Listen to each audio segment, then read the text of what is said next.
Hello, my great friends. I hope you are doing great.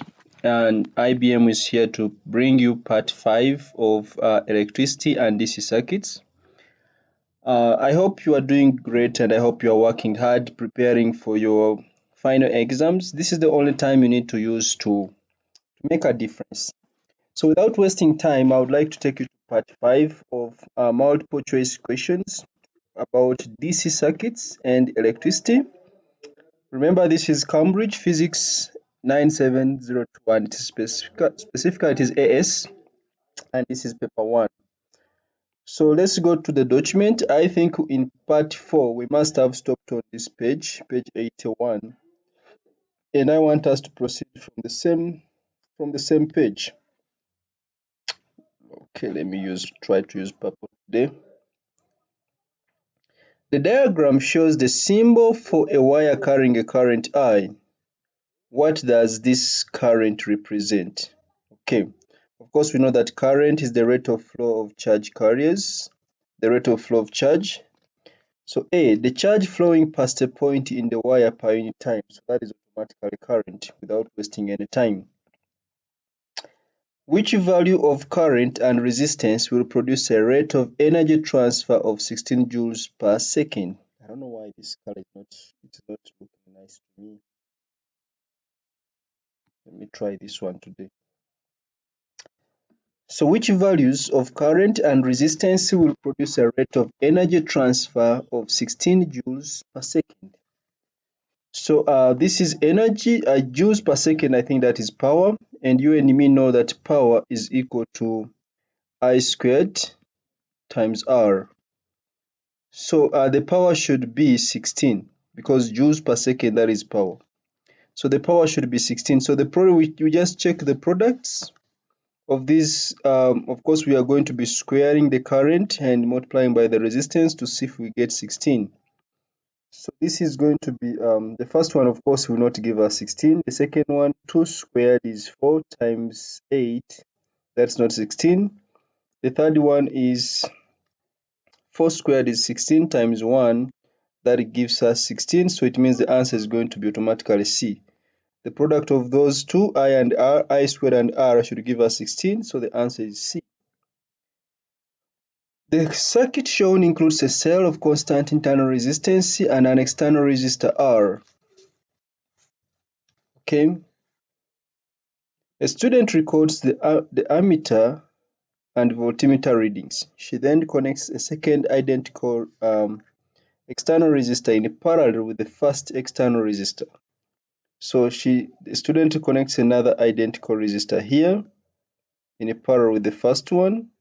So it means total resistance here is now reduced to R over 2. The resistance here is reduced.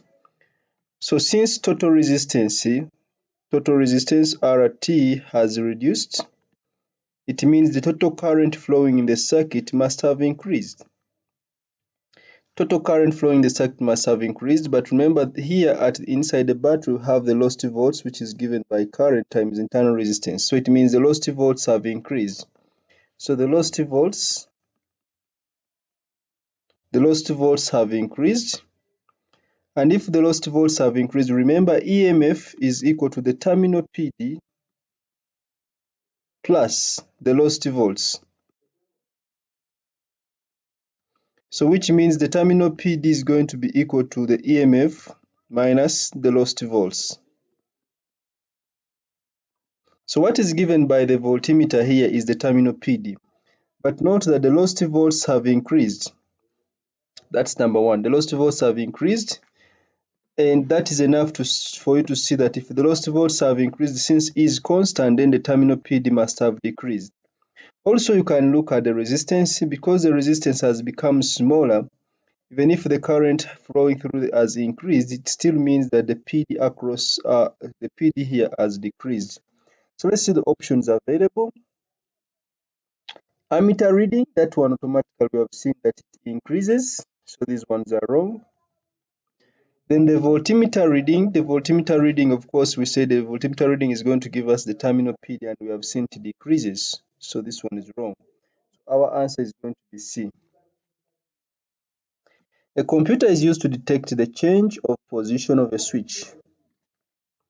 To detect the change of position, the computer requires a potential difference of 0 volts to its input at one switch position and a potential difference between 5 and 6 at the other switch position. For each of the circuits, assume the battery has negligible internal resistance. Which circuit provides an input voltage to the computer that enables it to detect the change of position of the switch? So let's first evaluate the whether they can all be at 0. So this is at 0, at 0, at 0, at 0. So we cannot check by relying on the 0. Let's now check by relying on the maximum PD, the maximum output. So for here we are going to use a formula for potential divider. Remember, for potential divider, V out is equal to the resistance which is there at that point over total resistance times the V in. So at this point, here the resistance is 1 kilo ohm, so I'll say 1 divided by total, which is 2 kilo ohms, then times 9 volts, and that gives us 4.5. This is 4.5, and 4.5 is not in that range, so that one is out. Then we can check the second one. The resistance here is 2, so I will say 2 divided by total resistance, which is 2 plus 1, which is 3, then times 9 volts. So I think 3, that is 6, so this one gives us 6. And the 6 is in that range. So most likely the answer is going to be this. If you want, you can check the rest. I can also check D. The resistance here is 2. Total resistance is 2 plus 0.5 kilo ohms. So 2 kilo ohms divide by 2.5 kilo ohms, because 2 kilo ohms plus 500 ohms is 2.5 kilo ohms. The kilo, of course, is cancelling. That's why I'm not bothered about it. Then times 9. So that is 2 times 9 divided by 2.5. You see, it is already above the range because the range was between 5 and 7. So our answer is going to be B. This one gives us 7.2, which makes it wrong. In the circuit shown, the battery and ammeter have negligible resistance. The following combinations of resistors are each separately placed between the terminals X and Y of the circuit. Which combination would give an ammeter reading of 8 amperes? So we can first find all the total resistances. I'll just check a few. Let me check A and C. So here total resistance, these ones are in parallel, so the combination here will be 2 times 3 over 2 plus 3. Then the total will be 1 plus that combination. So 2 times 3 is 6 divided by 2 plus 3, which is 5. Then plus 1. So that gives us 2. So here resistance is 2.2. Remember the EMF is 12.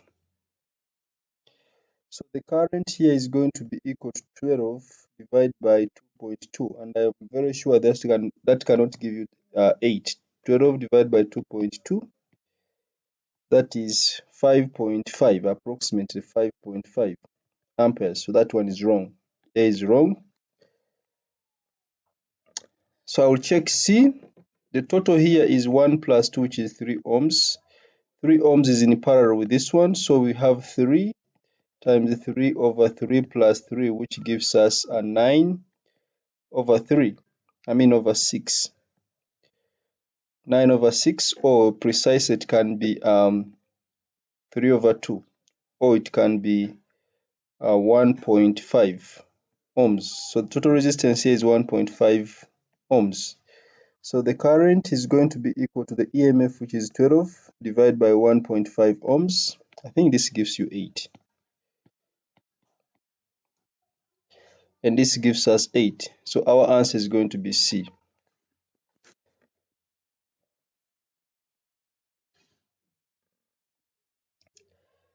The current in a circuit component is 2 microamperes. How many electrons pass through the component each second?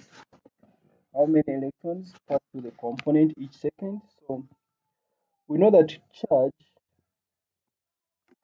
charge is equal to the number of electrons times the charge of each electron, but charge is also equal to current times time. So this means that the number of electrons is going to be equal to the current times the time divided by E. So this is going to be current is 2 times 10 power negative 6.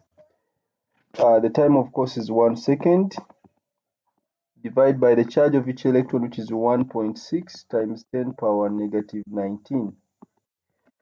So this is going to give us 2 exponent negative 6 divided by 1.6 exponent negative 19.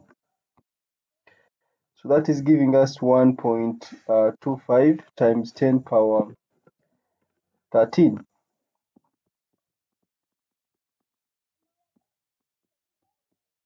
Making our answer to be A. The filament of a 240 volts 100-watt electric lamp heats up from room temperature to its operating temperature. As it heats up, its resistance increases by a factor of 16.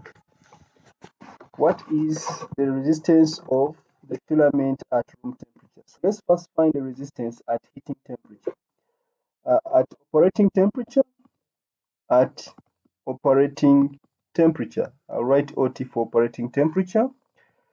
The resistance is going to be equal to V squared divided by power, because I'm using power is equal to V squared. Power is equal to V squared over R. So R is equal to V squared over power.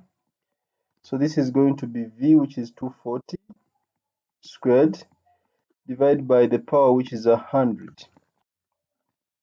So 240 squared divided by 100. So that gives us 576 ohms. So that is at operating temperature, but as it heats up, its resistance increases by a factor of 16. So this one is 16 times. This one is 16 times the resistance at room temperature. So it means the resistance at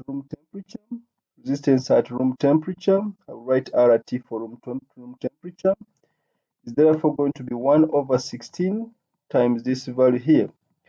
Because if when it is operating, resistance increases by a factor of 16, that means at room temperature it is going to be 1 over 16 of that resistance.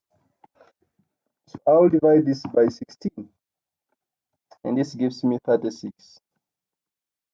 So our answer is going to be 36. Two wires have the same length and the same resistance. Wire X is made of a metal resistivity 1.7 exponent negative 8, and wire Y is made of metal resistivity 5.6 exponent negative 8. The diameter of wire X is 0.315. What is the diameter of wire Y? Okay, so we know that resistance is equal to rho L over cross-sectional area. Remember, area is pi d squared over 4, so the 4 goes up. So it becomes 4 rho L over pi d squared. Okay, so remember the resistance, they have the same resistance. So I'm just going to equate the equations for the two wires. I will equate for X and equate it to that for Y. So let's begin with X. So this is good for X is going to be 4. Resistivity for X is 1.7. Let me write at the bottom here because I need enough space.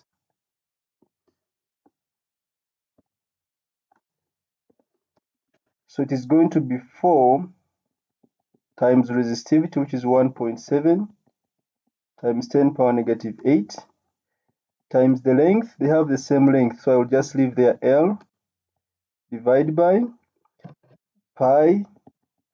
The diameter of X, I will not change the units of diameter because even the others are in millimeters, so I'll just say times 0.315, and this is squared.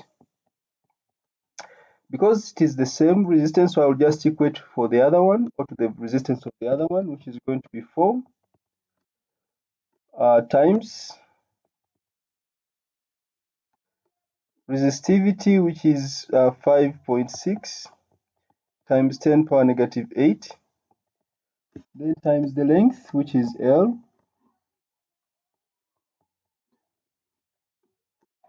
divide by pi times the diameter, which is not known, so times d squared. I'll call this one d2 squared. So we want to find d, so some of these things have cancelled out already. For instance, you realize that pi cancels, 4 cancels, L cancels, 10 power 8 also cancels. So I'm remaining with 1.7 over 0.315 squared equals 5.6 over d squared. So I'm just going to cross multiply. So d2 squared is going to be equal to 5.6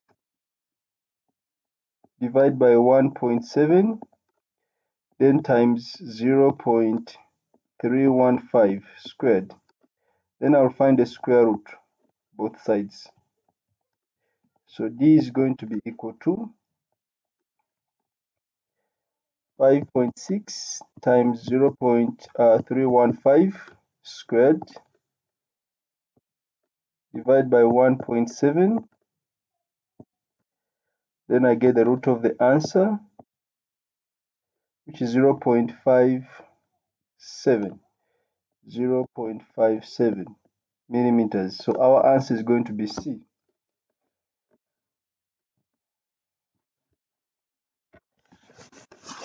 A cell has a constant e.m.f. A variable resistor is connected between the terminals of the cell. The resistance of the variable resistor is decreased. Which statement about the change of the cell's terminal PD is correct? So let's first sketch this maybe for understanding.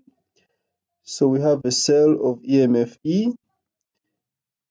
It has some internal resistance and is connected to an external resistor.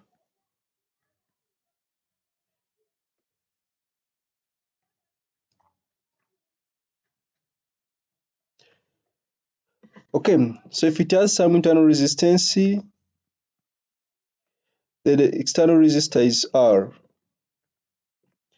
The resistance of the variable resistor is decreased. So this is a variable resistor. This resistance is decreased. So note that e.m.f, we know e.m.f is equal to current into R plus small r. And this means, of course, I times capital R is going to be the PD across the variable resistor. So I will say e.m.f is equal to the terminal PD capital V plus capital I times small r. Capital I times capital R, that is terminal PD. So V, which is the PD across R, is going to be equal to the e.m.f minus I times R. So note that when R reduces, it means the current flowing through the circuit has increased. So this means this part here increases, the lost volts increase. If the lost volts increase, it means the terminal PD decreases. So let's see the options there. Which statement about the change of the cell's terminal PD is correct? The terminal PD decreased because more work is done moving a unit charge through the internal resistance of the battery. So that is going to be correct. More work is done moving a unit charge through the internal resistance of the cell. The terminal PD decreased because the current in the variable resistor decreased, actually increased. The terminal PD is increased, it is actually decreased. The terminal PD is increased because the current in the variable resistor is increased. So the terminal PD actually decreased. 4 resistors are connected in a square as shown in the figure here. The resistance may be measured between any two junctions. Between which two junctions is the measured resistance greatest? Automatically, it cannot be P and Q, because if it is measured between P and Q, the total resistance will be less than 2. So it means we ignore P and Q. If it is measured between P and Q, total resistance will be less than 2 because these ones will be in series. And remember, when these ones, or when all these ones are in series, the resultant of these ones will be in parallel with this. And remember, when resistors are in parallel, the total resistance is less than the smallest resistance in the circuit. Therefore, it can't be connected between P and Q. Similarly, it cannot be connected between okay, let's try to check some of the combinations. Suppose we connect it between QS, between Q and S, between Q and S. So between Q and S, these ones will be in series, so they would give us 10. The other ones will be in series, they will give us 10. So you have a resistor of 10 and another one of 10, they are now in parallel because this is now going to be Q and this is S. So they are now in parallel. So 10 and 10, this gives us a total of 5 because it will be 10 times 10 over 10 plus 10, which is giving us 5. So that will give us 5 ohms. We can also check RS. We are just checking the combinations which are here. We can also check RS. So if we try to check RS, let's see if we put RS here. So if we check RS, so for RS, it means this is going to be in parallel with the sum of all these ones. This is 4 plus 2 plus 8, which is 14. So you have 14 times 6 over 14 plus 6. So 14 times 6 divided by 14 plus 6, which gives us 4.2. That is less.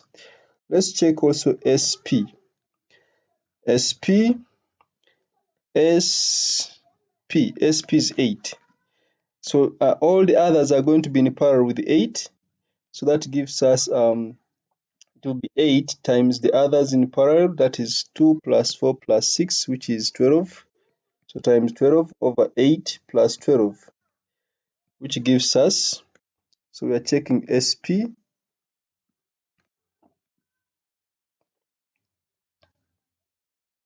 So 8 times 12 divided by 8 plus 12,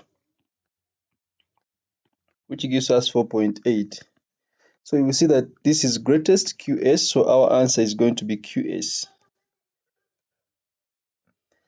A circuit is set up as shown in the figure here.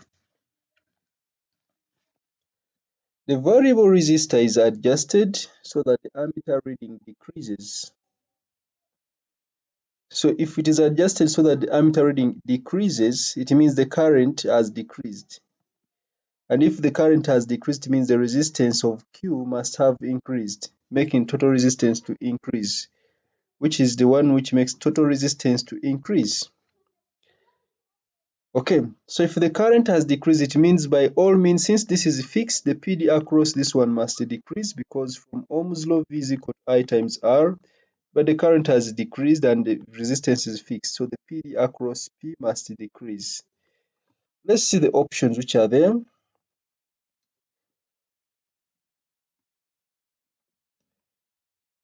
The variable resistor is adjusted so that the ammeter reading decreases. How do the readings of the voltmeters change?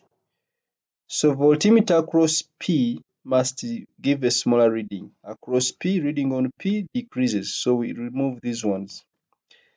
Then the reading on Q, because the resistance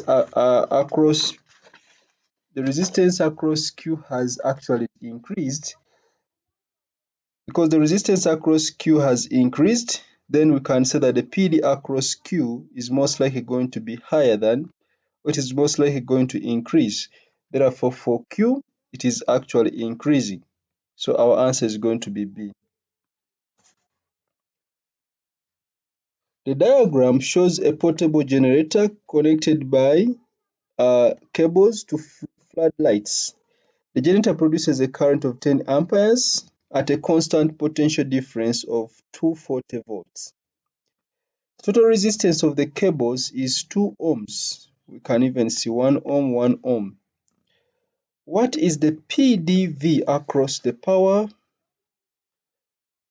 and the power P delivered to the floodlights? Okay, so first of all, we can find the PD across the wires, which is going to be equal to current in the wires times the resistance of the wires, which is going to be, the current is 10, resistance is 2, which gives us 20 volts. So that is total PD across the wires.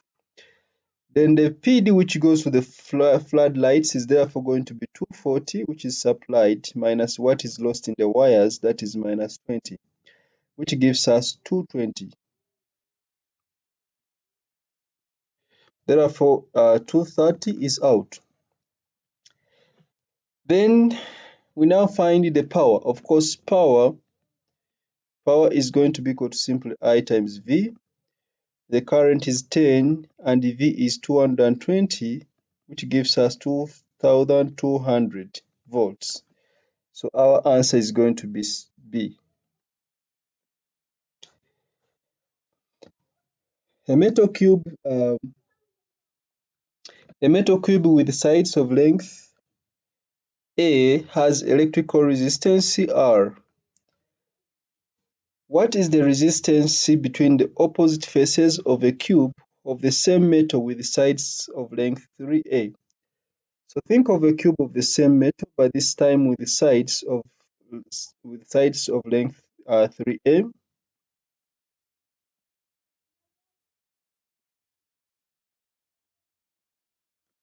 So this time this is 3A.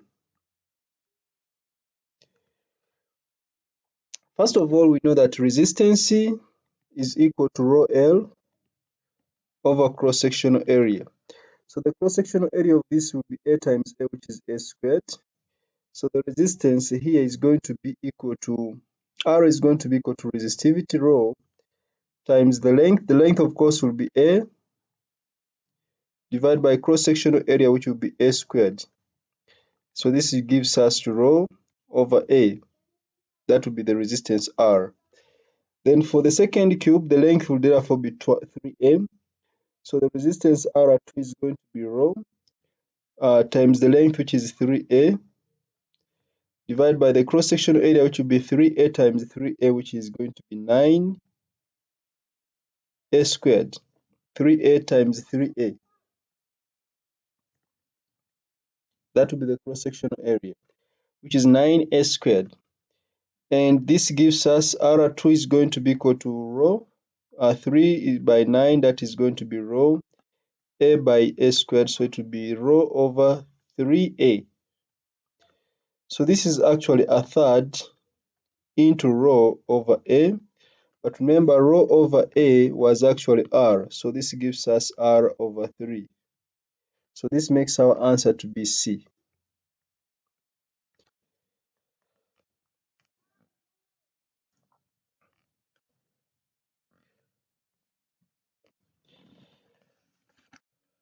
A graph of potential difference V across a cell against current I in the cell is shown. So that is the graph. We can have a look at it.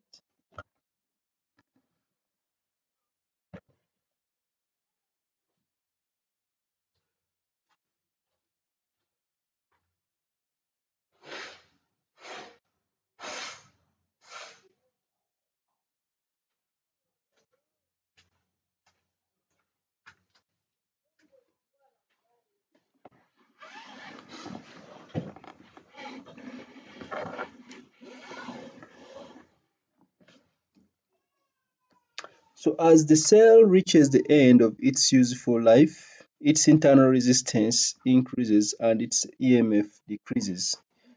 Of course, if its e.m.f decreases, we can begin by that. If its e.m.f decreases,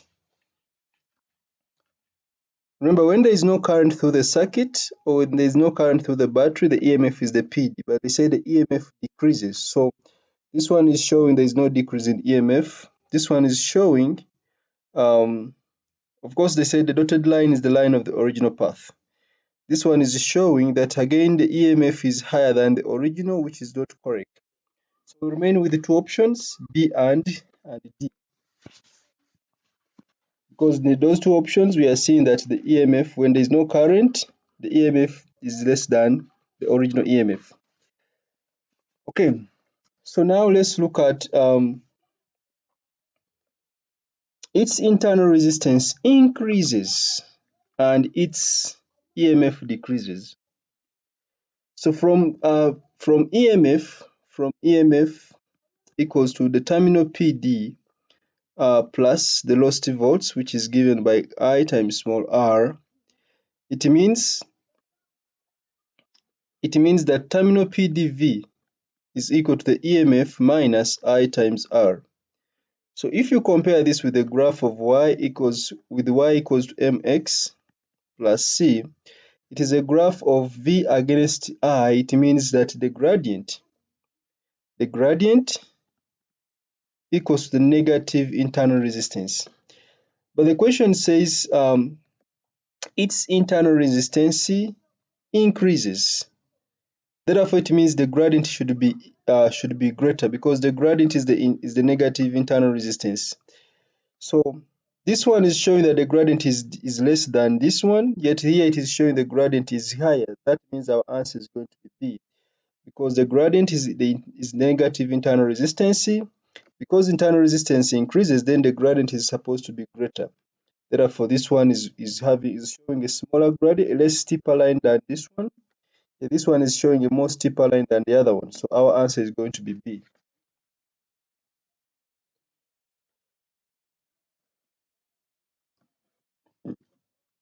A 20 volts DC supply is connected to a circuit consisting of 5 resistors L, M, N, P, and Q.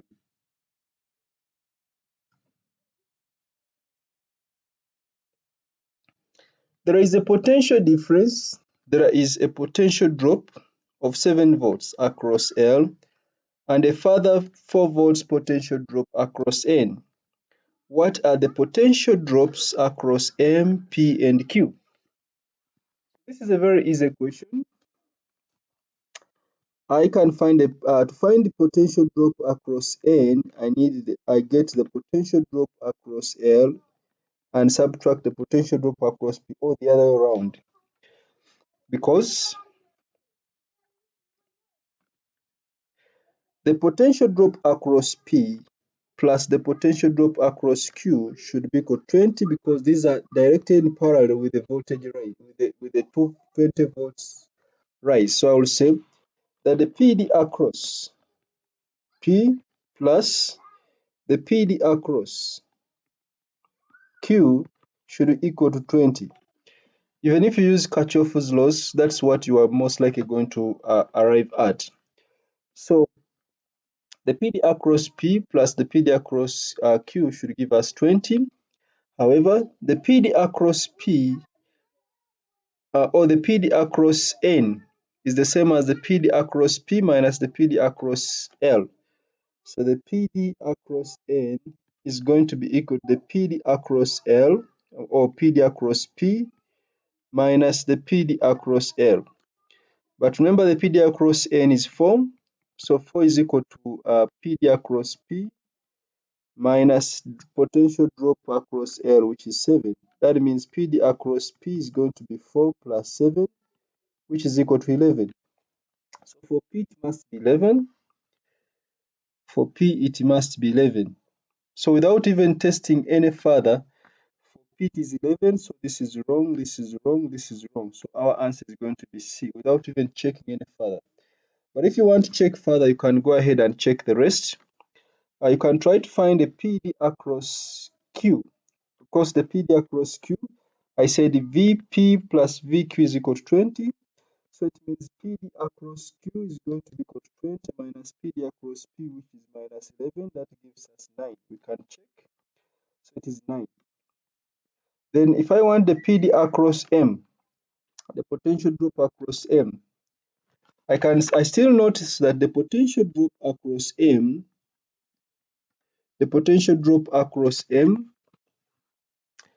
can still, or minus, the potential drop across Q should be able to give me 4, because this is 4 here. The difference between these two should give me 4.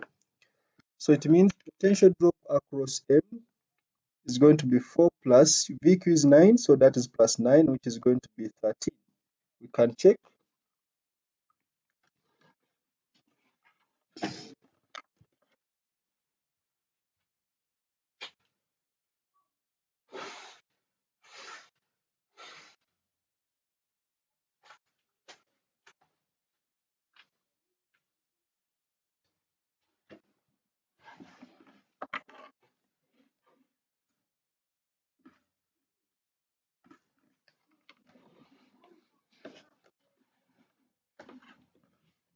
A potential divider circuit consists of a cell of negligible internal resistance in series with the two variable resistors of resistances R1 and R2. The potential difference across the cell is V naught. The PD at the output is V. So here we use the potential divider formula. V out is equal to the resistance over total resistance times V in. So here V out has been given as V, and the resistance we are looking at here is R2, divided by total resistance, which is R1 plus R2, then times V in, which is noted as V naught. Okay, so which statement is correct? When R1 increases, it takes a greater portion of V naught, so V decreases. That is obvious. If R1 increases, it takes a greater because V is equal to I times R. If R1 increases, it means it takes a bigger portion of V naught, because V is divided in the ratio of the resistances. So if R1 is bigger, the PD across R1 is greater. That means the PD across R2 must be smaller. So this V here, which is across R2, must be smaller. So the answer is automatically A without even wasting time. The rest might not be making any sense. When R1 increases, it means the PD across R1 is increasing or is greater, which means it takes a greater proportion of V naught. Therefore, V, which is PD across R2, decreases. So the answer is A.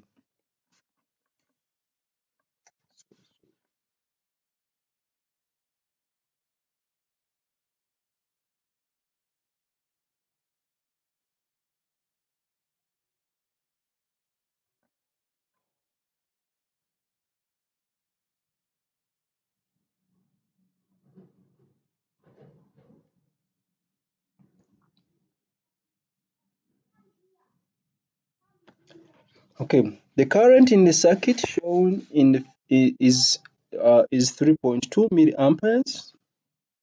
What are the direction of flow and the rate of flow of electrons? So current flows from positive to negative, so current flows from X to Y, but electrons, so this is current, electrons move from negative to positive, so electrons move from Y to X. So for electrons, remember we are looking at the rate of flow of electrons and their direction. Electrons move from Y to X, so these ones are wrong. Then let's check the rate of flow. Remember, current is equal to the rate of flow of these charge carriers, which is equal to the number of electrons flowing times the charge of each electron divided by n. So the rate of flow is n over t. So n over t is going to be equal to current divided by E. I just equated this one to this one. N over T is current divided by E, so the current is 3.2 times 10 power negative 3 divided by E, which is 1.6 times 10 power negative 19. So 3.2 exponent negative 3 divided by 1.6 exponent negative 19. So this gives us 2.0 times 10 power 16. So our answer is going to be C. A filament lamp has a resistance of 180 ohms when the current in it is 500 milliamperes. What is the power dissipated in the lamp? So this one is direct. Power is equal to I squared times R. So the power is 500 milliamperes is 0.5 amperes. So this is 0.5 squared times resistance, which is 180. So we have 0.5 squared times 180. So this gives us 45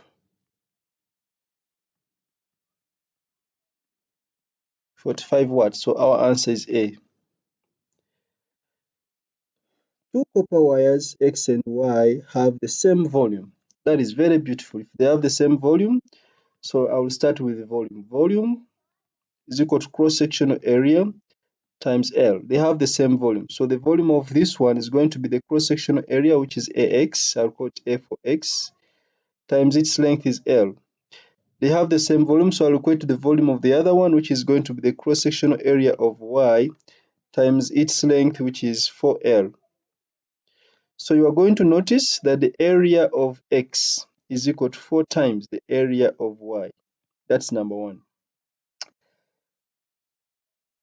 Wire Y is 4 times as long as wire X. That one we have finished. What is the ratio resistance of wire Y over resistance of wire X? So remember, resistance is equal to rho L over cross-sectional area. So I'll just divide for X. Its resistance is going to be rho. Because they are all from copper, so rho is the same. Length for Y. Length is 4L.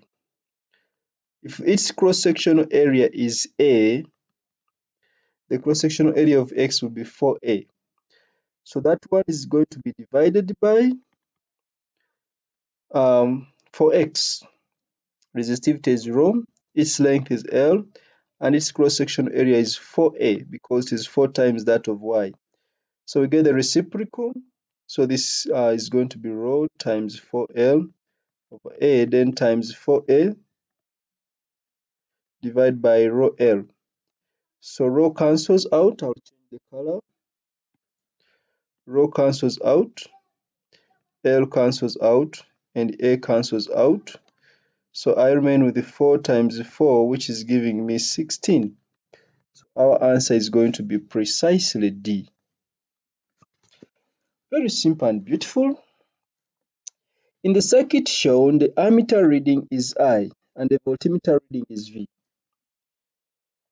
When the switch is closed, which row describes what happens to I and V?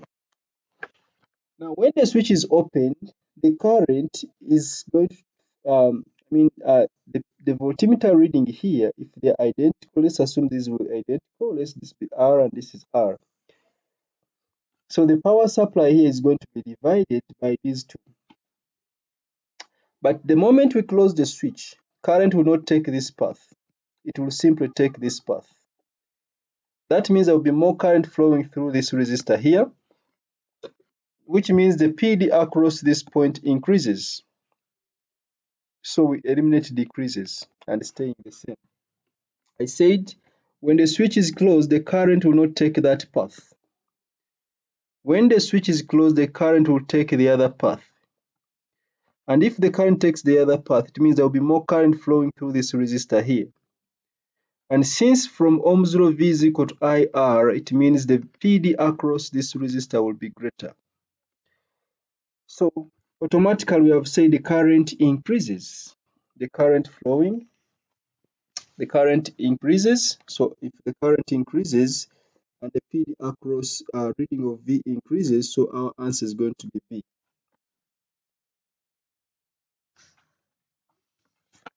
A cell of e.m.f. E and negative internal resistance is connected to a network of resistors of resistances R1, R2, R3, and R4 as shown here. You can have a look at the diagram and try to think about it.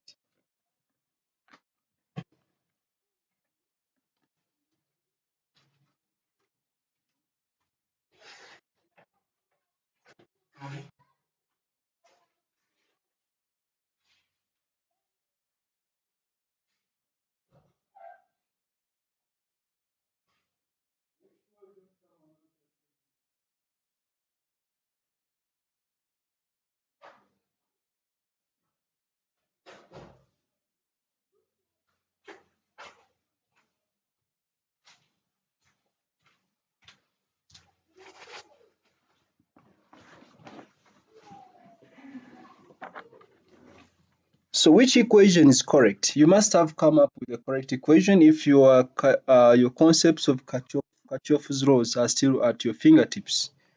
Using Kirchhoff's first law, you see that I1 is entering, I2 and I3 are leaving, so you might have come up with an equation I1 equals to I2 plus I3. Using Kirchhoff's second laws, you might have drawn loops inside here, such as this one. Maybe you do it anti-clockwise. So the EMF here, there's only one cell. And moving clockwise, the EMF there is positive. E equals to I1 is entering R1, so this would be I1 R1 positive. I2 is entering R2, so you must have got plus I2 times R2. That is one of the equations you might have got. If you have drawn a loop here also, which is maybe clockwise, if you have drawn a loop here which is maybe clockwise, anti-clockwise, so you must also have come up with this one and this one. They have the same current I3. There is no cell here, so the EMF is 0. So this is I3 is going through R3, so we have I3 I3 R3 plus I3 R4. Then because here the current is in the opposite direction to the loop, then the PD is minus I2 R2. Okay. So we can check. None of these equations is here, so we ignore this one. When we look at the equation relating E, we don't see, or we can even draw an external loop. Suppose you are drawn an external loop. An external loop, I'll use a different color for an external loop. You could also have drawn an external loop, which is say anti-clockwise. So for the external loop, the EMF is E. Of course, it means you have ignored R2. So for the external loop, the EMF is E. There's no any other cell. The PDs, we have I1, R1. We have plus I3, R3. Again plus I3, R4. So we don't have such an equation there. So precisely the equations which have E should be either this one or this one, and we don't see it here. I1, R1, we don't have this one, so this is out. I1, R1, we don't have this one, so that is out. So we concentrate on these two. This equation here, I1, R1 plus I2, R2 equals to I3, R3. We don't see it anywhere, so that is not correct. That means this is going to be the correct equation, which is got from that one there. We can try to see and rearrange. So when we rearrange this equation here, when we rearrange that equation, that is 0 equals to I3 R3 plus I3 R4, this is actually R4, minus I2 R2. When you multiply through by -1 times -1, you get 0 equals to, this becomes negative, negative, positive. So it becomes I2 R2 minus I3 R3 minus I3 R4, which is automatically that equation there. That is Kirchhoff's laws. The circuit diagram shows four resistors P, Q, R, and S connected to a battery. Which equation is correct? Of course, this is if the voltmeter reading is 0, this is similar to a Wheatstone bridge. So I can predict that the product of these resistances should be equal. Alternatively, the ratio of the resistances, that is going to be P over Q, is going to, because there is no PD between these 2 points, it means that the potential difference across PQ should be the same as the potential difference across RC. So P and Q are potential dividers, R and S are potential dividers. So P over Q is going to be the same as R over S, which means if I cross multiply, PS is going to be equal to Q times R. Therefore, our answer is going to be D. That is the crisscross approach to a Winston bridge. Two copper wires are joined together and carry a current as shown in the figure. Wire P has diameter D and wire Q has twice D. What is the average drift speed of what is the ratio average drift speed of free electrons in wire P over average drift speed of free electrons in wire Q? So we know that I'll try to use the space here, that current is equal to never, and of course we know that area is equal to pi d squared divided by 4. Okay, so this therefore means we shall get the current is the same, of course, so I will just be we can just equate two equations. So current this side is going to be N times E. The drift speed is going to be V. I'll call it Vp. The area this side is going to be pi d squared divided by 4. Then the other side for Q, the current is going to be N E. The drift speed is V Q. Then times the area, which is going to be pi. Where there is d, I will put twice d, but squared, then divide by 4. So I'm going to equate, you can equate the two equations and then factor out. So equating the two equations, N E V P pi d squared over 4 is equal to N E V Q. Because the current is the same, that's why I'm equating. N E V Q pi times, of course, 4d squared divided by 4. Some of these quantities will cancel out. Ne cancels out, pi cancels, the 4 in the denominator cancels, d squared cancels. So I am remaining with the fact that Vp on the left hand side is equal to Vq on the right hand side times 4. So we want a ratio, so a ratio of Vp over Vq. So you notice that Vp divided by Vq is going to be equal to 4. So our answer is going to be D.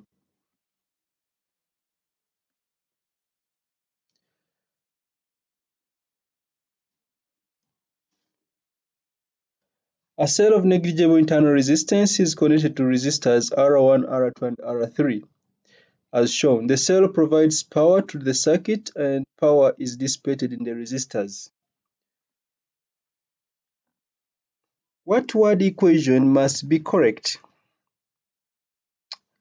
I see all the word equations are in terms of power, so let's try to find the power here.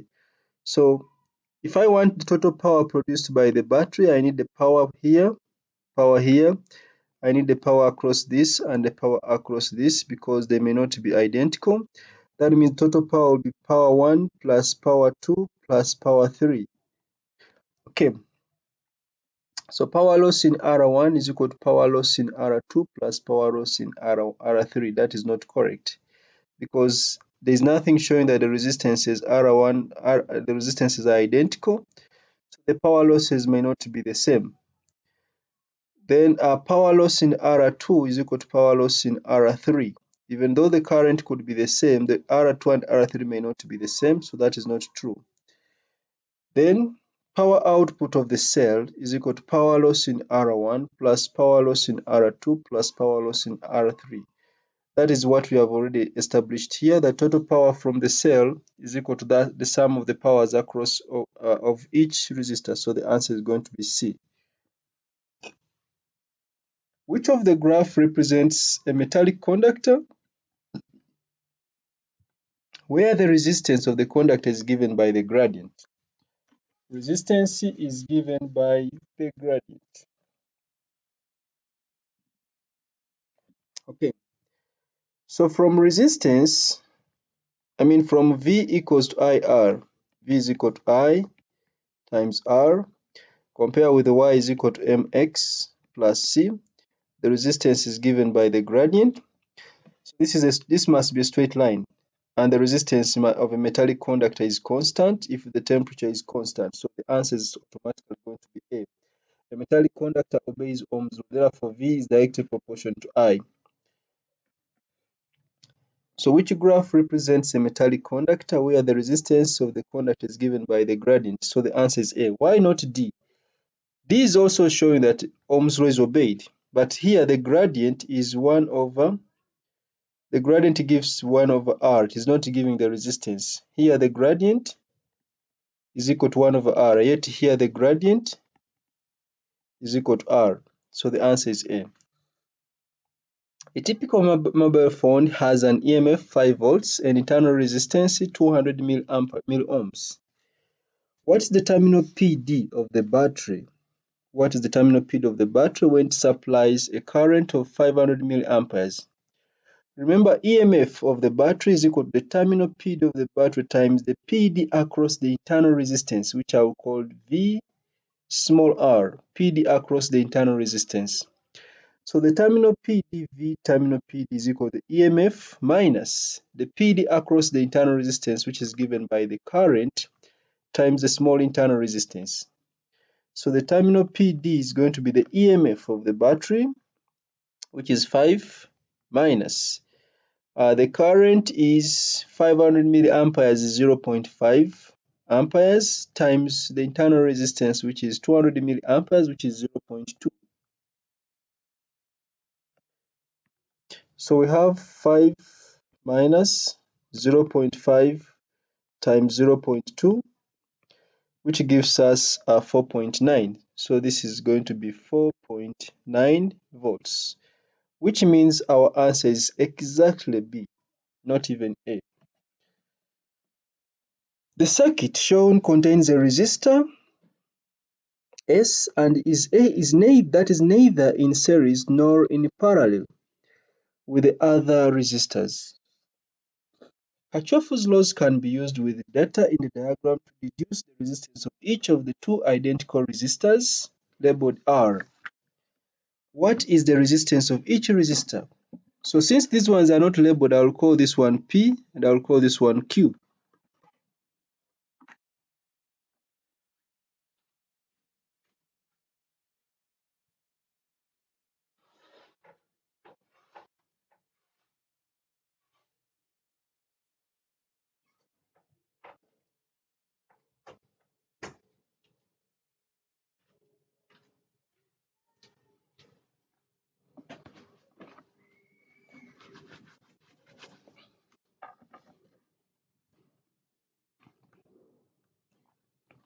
So we are going to use Kirchhoff's laws, especially the second law and maybe the first law.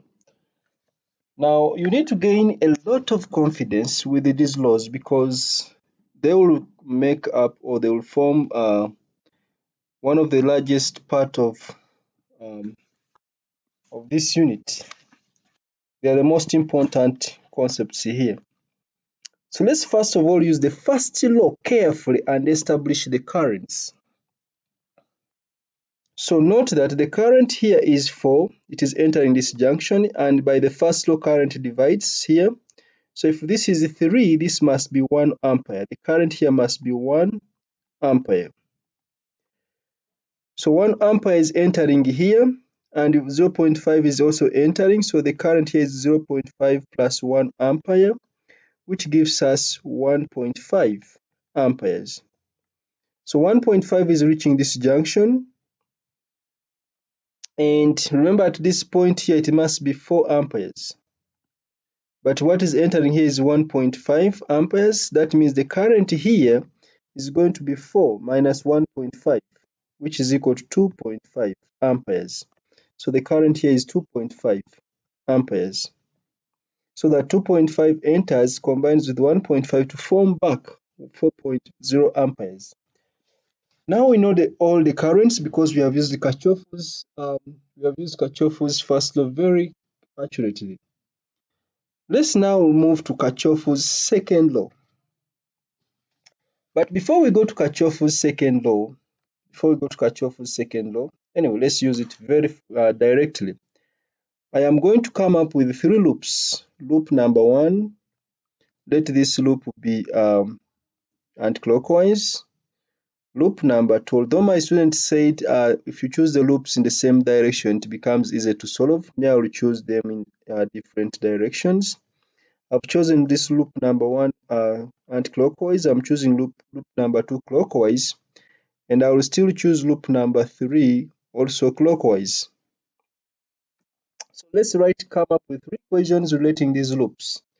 So loop number 1, the battery I'm moving clockwise, so I can start from this point here. I will start with the sum of EMFs. Sum of EMFs, we have 12 volts, that is the battery. Sum of PDs, I'm going to start from this junction, so I move through P, so the PD is going to be 3 times P, because the current is in the same direction as the loop. So I continue to Q, the current through Q is in the same direction as the loop, so it will be plus 2.5 Q. Then I continue, I come here, then I move back, I go to the internal resistance. The current through the internal resistance is 4 amperes and it is in the same direction as the loop, so it will again be plus 4 times 0.5, plus 4 times 0.5, 4 times 0.5, so that is 4 times 0.5. Okay, so that is the PD there.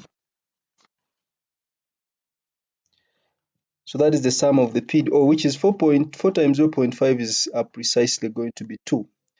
Let's go to loop number 2 without wasting any time. Loop number 2, there is no battery, EMF is 0. Sum of PDs. So moving around the loop, in P we have the current is in the same direction as the loop, so we still have 3P.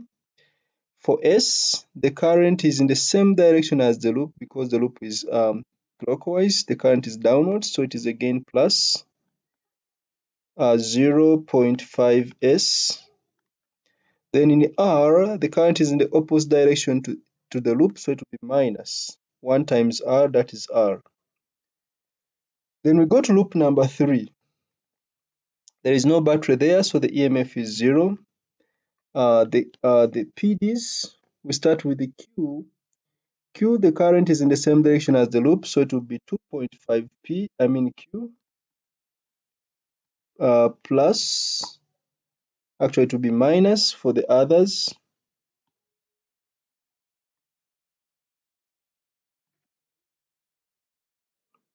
So this will be minus. So R, the current is 1.5 but is in the opposite direction, so it is minus 1.5 R.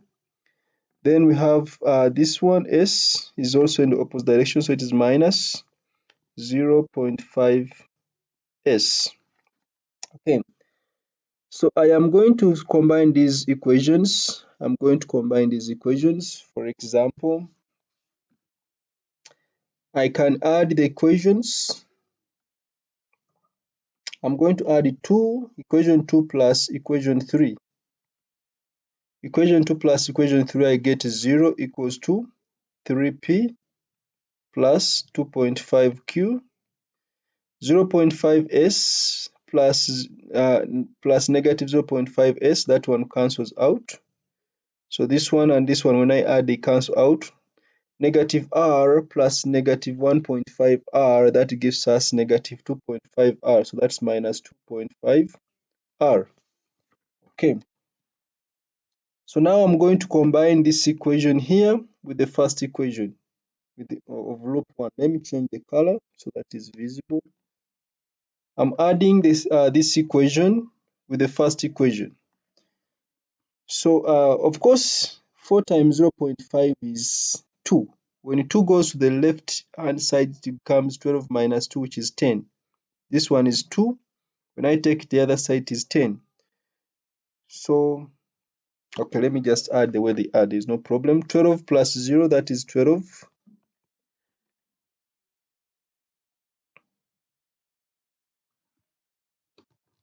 Why should I waste time? Here I can see that 2.5 R is equal to 3P plus 2.5 Q. So where I see 3P plus 2.5 Q, I'll put there 2.5 R from this equation here. So going back to equation number 1, I have 12. Where there is 3P plus 2.5 Q, I'm going to put there 2.5 R. Where there is 3P plus 2.5 Q, I'm putting there 2.5 R, because when I make 2.5 R in this equation, 2.5 R is equal to 3P plus 2.5 Q. So I remain with 12 equals 2.5 R plus, in the first equation I remain with 4 times 0.5, which is 2. So it means 2.5 R is therefore equal to 10 divided by 2.5 divided by 2.5, which makes R to be equal to 4.0 ohms. So our answer is going to be B. Okay. So Kirchhoff's laws can simplify this, but maximum care should be given to such questions. The diagram shows a potential divider connected to a 12-volt supply of negligible internal resistance. Okay. Which range of voltages can be obtained between X and Y? Of course, when this is 0, PD across X, Y is 0. So this starts from 0. They are all starting from 0 anyway.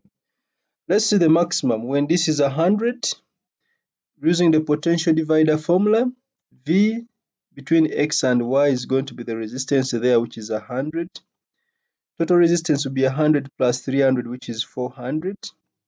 Then times the voltage supply, which is 12. That is a quarter of 12, which is equal to 3 volts. So our answer is precisely going to be 0 to 3. The number density of conduction electrons in copper is 8.0 times 10 power 28 per meter cube. That is small n. This is small n. What is the average drift speed of electrons in a copper wire of diameter 0.42 millimeters when the current is 0.57 amperes? So first of all, we know that current is equal to, never. I is equal to never. And we also know that area is pi d squared divided by 4, since they have given us diameter. So I am just going to make I is going to be equal to N E V. Where there is area, I'm going to put pi d squared over 4. So I'm making V the subject. So V is going to be 4I divided by N E pi d squared. So I'm substituting 4 times the current, which is 0.57. Okay, 0.57. There's nothing to add here.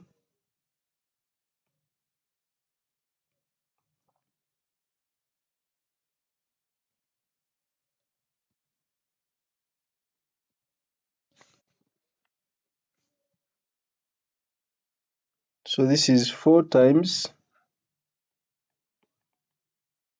0.57 divided by N. N is given as 8 times 10 power 28. E is the charge of an electron, which is 1.6 times 10 power a negative 19 times pi times d squared. D is given as 0.4, so I'll change to meters. 0.42 times 10 power negative 3, but remember it is squared. So, okay, let me begin by simplifying the denominator, because it will bring problems. 8 exponent 28 times 1.6 exponent negative 19 times pi times open bracket 0.42 exponent negative 3. So I'll get the 4 times 0.57, and I divide by the answer. So this is giving me 1 point.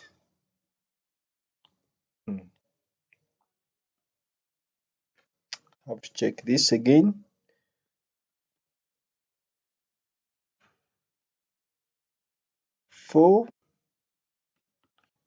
8 exponent 28 times 1.6 exponent negative 19 times pi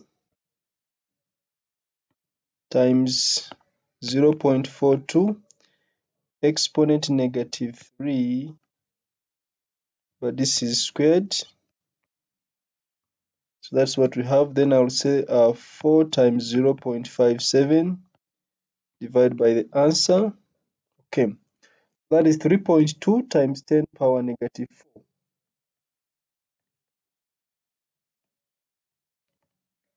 3.2 times 10 power negative 4. The units will be meters per second, so the answer is going to be D. A simple circuit comprises a source of e.m.f. connected to a load. How does the output power of the source depend on the internal resistance R of the source and the resistance R of the load? So let's try to sketch this. Let's have a power supply with an internal resistance small r, and we can have a load resistor capital R. So this is the battery. So the question is, how does the output power of the source depend on the internal resistance R of the source and the resistance R of the load? So the output power of the source is going to be the power dissipated in the internal resistance plus the power dissipated in the load resistance. So that means it depends on R and capital R. So P is independent of both. That is not true. It depends on both. P depends on R but not capital R. It depends on both. P depends on R but not small r. It depends on both. P depends on both R and R. So the answer is D. Because the power output is going to be the power in the internal resistance plus the power in the load resistor. So it depends on both capital R and small r. An ideal diode has zero resistance when forward biased and infinite resistance when reverse biased. So that means when it is reverse biased, it does not conduct. Current will be equal to zero because the resistance is infinity. The diode is connected in series with a 2 ohm resistor across the terminals of a source having EMF 3 volts and internal resistance 1 ohm. A high resistance voltmeter is connected across the across the diode and the resistor.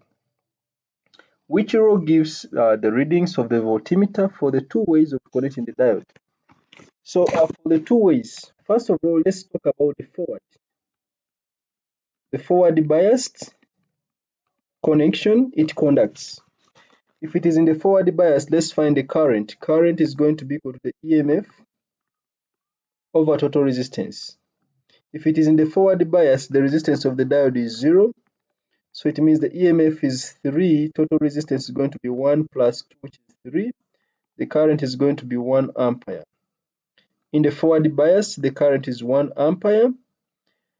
What is the reading of the voltmeter? The reading of the voltmeter is just going to be the PD across 2 ohms. So V is going to be current, which is I times R, which is 1 ampere times 2 ohms. That is the PD across the 2 ohms because this is 0. So this is going to be 2 volts. So in the forward biased, the PD is 2 volts. So this is wrong. This is also wrong. So our answer is either B or C. Let's check in the reverse biased. In the reverse biased, the diode does not conduct. So the current here is going to be 0. The current flowing here is going to be 0. So I there is going to be I through this is 0. So it means the voltmeter, the potential here is just going to be the potential here. And the potential for this point is simply going to be the potential here. So it will be giving us actually the EMF. So I through 2 ohms equals to 0. Therefore, the V is simply going to be equal to the EMF. Therefore, V is going to be equal to 3 volts. Because if this is not conducting, then this will be out of the circuit. If the diode is not conducting, this will be out of the circuit. Therefore, the potential at this point here will be the same potential here, and the potential at this point of the voltmeter will be the same potential here. So it will just give us the EMF. So our answer is going to be, in the reverse biased, our answer is going to be C.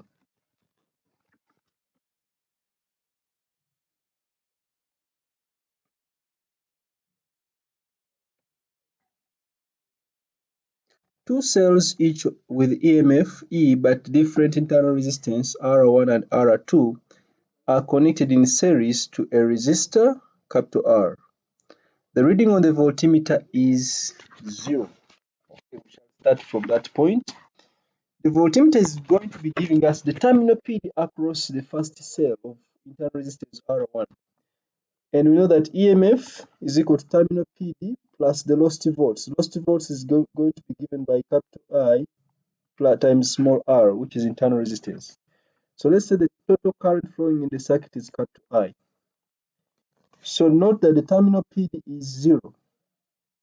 If I consider this first cell, for cell 1, the terminal PD is 0. So this means when Vt is equal to 0, so the EMF is going to be 0 plus IR, which means the current is going to be E divided by small r.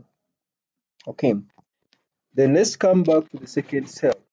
Now we are going to consider all the cells. Let's draw in a loop, which is anti-clockwise. Sum of the EMFs, we have E plus E, that is going to be twice E. Now we are summing up the PDs. We have this one, we have R1, we have R2, so this is going to be I into R plus R1 plus R2. But remember, I is E over R, so we shall say twice. E is going to be E over R into R plus R1 plus R2. So we cross multiply and E has cancelled out. So we have twice small r is equal to capital R plus R1. Sorry, by the way, this is R1, not when I use this first cell, this is R1. So this is R1 twice R1 is equal to R plus R1 plus R2. I want to make R the subject because I want resistance R. So R is going to be twice R1 minus R1 plus R2. So this means, no, this is minus. I'm collecting, like taking R, small r on the other side.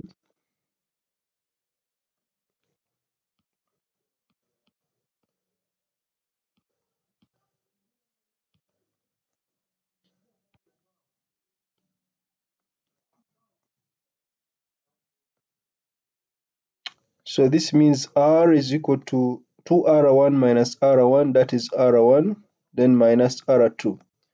So our answer is going to be B, R1 minus R2. Three identical cells, each of EMF, E and negligible internal resistance. The cells are connected to three identical resistors, each of resistance R, as shown in that figure. What is the potential difference between P and Q? What is the potential difference between P and Q? Okay, so first of all, I'm going to put in a loop. I'll put in a loop. I think let it be clockwise. So I'm moving around clockwise. So the sum of the EMFs, this is positive, this is negative, this is positive. So I have twice E minus E is equal to, the current is the same. So this will be I into R plus R plus R. So I into 3R. So it means the current I is going to be E divided by 3R. That is the current. Then in each arrangement of resistors, the ammeter has a resistance of 2 ohms. Sorry. What is the potential difference between P and Q? Now we want the PD across P and Q. So if we put a voltmeter say across P and Q, it should be reading PD without including the PD across the small resistor here. So it should be reading the PD between the terminals P and Q.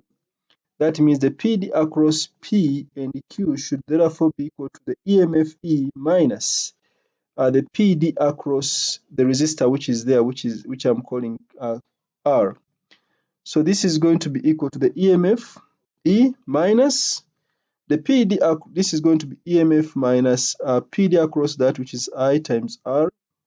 So it will be E minus the current, which is E divided by 3R, then times R. So you notice that R has cancelled out. So R has cancelled out.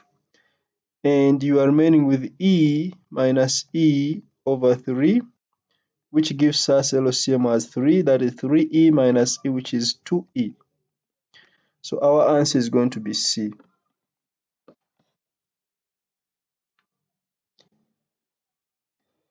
In each arrangement of resistors, the ammeter has a resistance of 2 ohms. So the ammeter has a resistance of 2 ohms. Which arrangement gives the largest reading on the ammeter? So it should be having the smallest resistance. R smallest.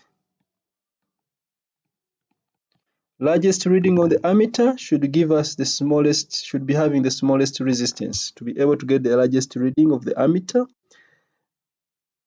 when the same PD is applied between P and Q. So for the same PD, if we want the highest reading of current, we should have the smallest resistance. So we can check the resistances. Remember, the resistance of the ammeter is 2 ohms. So this is 1, 3, 5. This is 5 ohms. This is, remember, 2 ohms. So this is 1 times 2 over 1 plus 2, then plus 2. That is 2 over 3 plus 2. 2 over 3 plus 2, I think that is 2.67 recurring, 2.67. Okay, that is already greater than this. Then let's check C. This is, remember, 2 ohms, that makes it 3. So we have 3 times 2 over 3 plus 2, which is 6 over 5, which is 1 point something. So that is smaller. Let's check the last one. Remember, the ammeter has resistance 2 ohms. So here we have 1 over total resistance is equal to 1 over 1 plus 1 over 2 plus 1 over 2. So this is like LCM is equal to 2. So 2 times 1, 2 divided by 1, so that is 2 plus 1 plus 1, which gives us, that is 4 divided by 2, which is equal to 2. Is it?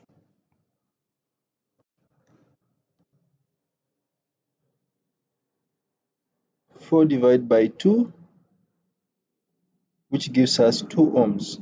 Okay, so this was 5 ohms. This was 2.7, and this is above.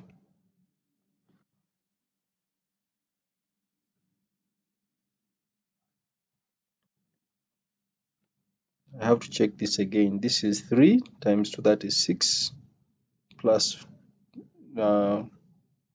6 divided by 5. 6 divided by 5, that is okay, 1.2. So here this is 1 over R total is equal to 4 over 2. Oh, I have to get the reciprocal here.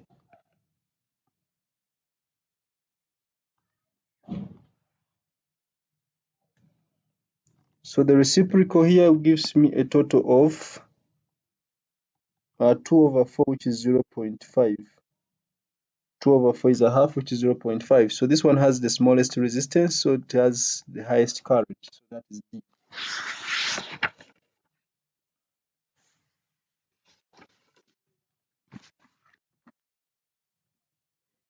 An electrical conductor has resistance 5 kilo ohms, 5.6 kilo ohms. A PD of 9 volts is applied across its ends. How many electrons pass a point in the conductor in 1 minute? How many electrons pass a point in the conductor in 1 minute?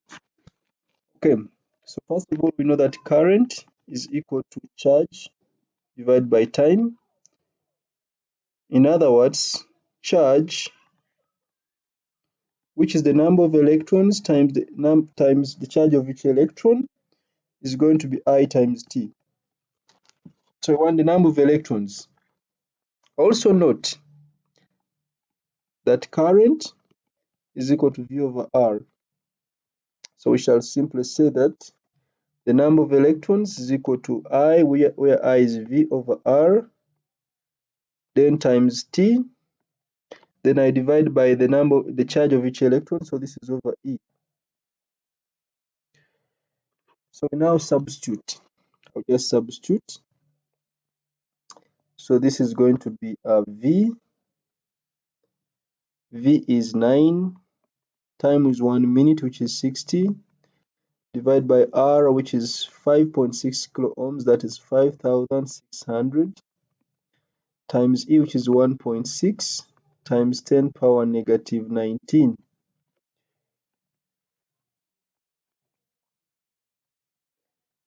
So we have 9 times 60, because time was 1 minute, divided by 5,600 times 1.6 exponent negative 19.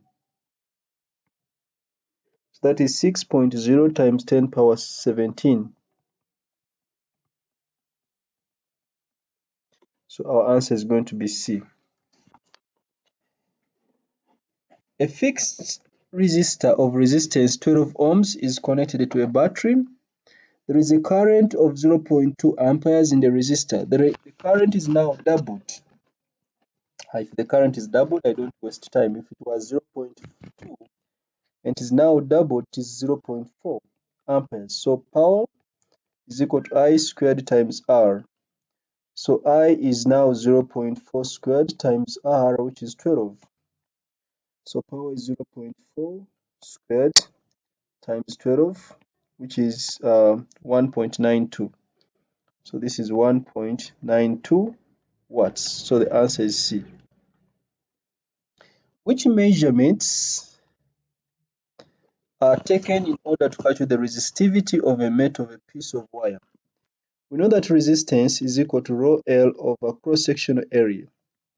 Resistance is rho L over cross-sectional area, and also resistance is equal to it is V divided by R.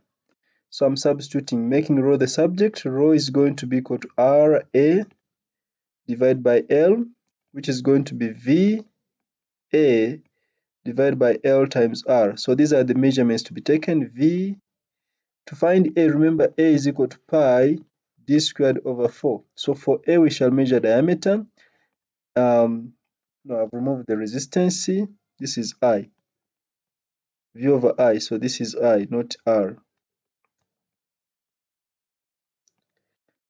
So the measurements to be taken is V. For area, we shall take diameter, then L and I. So PD, current, length. For area, we want measurements. For area, we take diameter. We cannot measure the area directly. We just take the diameter. From the diameter, that's when we get the area. So the answer is PD, current, diameter, and length. So the answer is B, and it is not A. So be very careful with such questions. Very fast, you will think the examiner makes measurements bold because he knows you'll choose area straight away without even thinking. And yet you are not going to directly measure the area, but you will directly measure the diameter to use it to find the area. So the answer is B. A 12 volts battery is charged for 20 minutes by connecting it to a source of e.m.f. The battery is supplied with 7.2 times 10 power 4 joules of energy in this time. how much charge flows through the battery. So how much charge flows through the battery? So they have given us the energy supplied, and we know that energy is going to be equal to power times time. Energy can be equal to power, which is IV times time. Remember, I times T is charge. So this is Q is I times T. So it means the energy, since we want charge, energy is going to be equal to charge times V. So I'll simply say that charge is going to be this energy divided by V. Why did I waste all that time? So this is going to be 7.2 times 10 power 4 divided by V, which is 12. So that is divided by 12. So 7.2 exponent 4 divided by 12. That is 6,000. So this is 6,000 coulombs. So the answer is going to be D. Three cells with EMFs V1, V2, and V3 have negligible internal resistance. These cells are connected to three resistors with the resistances R1, R2, and R3 as shown in the figure. The current in the circuit is I. Which equation is correct? I'll just put in a loop. Let me put in a loop, which is maybe anti-clockwise. So the PD here is going to be I, R2. This will be I, R3. This will be I, R1. The EMFs. So moving anti-clockwise, this is positive, this is negative, this is negative. So I have V1 minus V2 minus V3. That is the sum of EMFs, PDs. The current is in the same direction as the loop, so all PDs are positive. So that is I R1 plus I R2 plus I R3. So this means our equation is going to be D.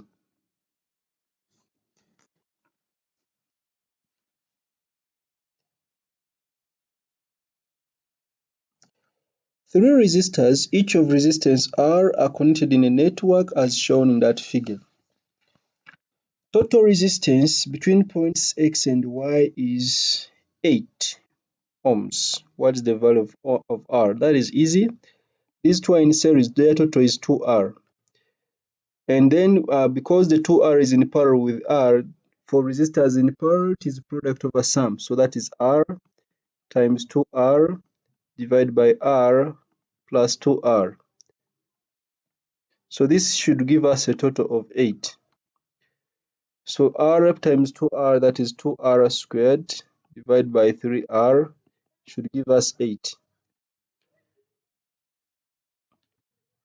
So small 1R has cancelled. So you have that 2R is equal to 8 times the 3. That means R is equal to 2 as to divide, or that is 24 divided by 2, which gives us 12 ohms. So R is going to be 12 ohms. In deriving a formula for the combined resistance of three different resistors in series, Kirchhoff's laws are used. Which physical principle is involved in this derivation? In deriving a formula for the combined resistance of three different resistors in series, the current is the same. And that is, I think, conservation of charge. In series, the current is the same. That is conservation of charge. So without wasting time, if it is in series, three different resistors in series, the current through them is the same. So that is conservation of charge. The battery of a car has internal resistance 0.1 ohms and EMF 12 volts. When the battery is connected to the starter motor, the potential difference across the battery terminals is 7 volts. What is the current supplied to the starter motor? So I want you to note or to recall, we have been saying that EMF is equal to the terminal PD, which I've been calling VT, plus the lost volts. The lost volts is the current through the battery times the internal resistance. That's the lost volts. So the EMF has been given as 12, and when the potential difference across the battery terminal is 7, so that is the terminal PD 7, plus the internal resistance is 0.1, so this is going to be the current I times the internal resistance, which is 0.1. So what is the current supplied to the starter motor? So I find I is going to be 12 minus 7, which is 5, divided by 0.1, and this gives us I think that is 50. So that is 50. So this implies that our answer is going to be A. 3. There is a current in a resistor for an unknown time. There is a current in a resistor for an unknown time. Which two quantities can be used to calculate the energy dissipated by the resistor? There is a current for unknown time. There is a current for unknown time. Which two quantities can be used to calculate the energy dissipated by the resistor? So we know that energy, if I know the PD, then energy is going to be equal to charge times PD. So the current in the resistor and the potential difference across the resistor. Remember, we are calculating energy. Current I and V. This is not enough to give us the energy. The resistance, so that is R, and the current. I and R, that will give us the PD alone, so that is not enough. Total charge through the resistor and the PD. Charge times PD gives us the energy, so that is correct. Our answer is going to be C. Total charge passing through the resistor and the PD across the resistor. Two copper wires of equal length are connected in parallel. A PD is applied across the ends of this parallel arrangement. Wire S has a diameter 3 millimeters. Wire T has a diameter 1.5 millimeters. What is the value of the ratio current in S over current in T? Okay, so to begin with, we know that resistance is equal to rho L over cross-sectional area. You and me know from Ohm's law that V is equal to I times R. So I'm just going to combine the two. R is V over I, so we shall simply say that V over I is going to be rho L over A, which therefore implies that an expression for current, I'm making current the subject, an expression for current will be equal to V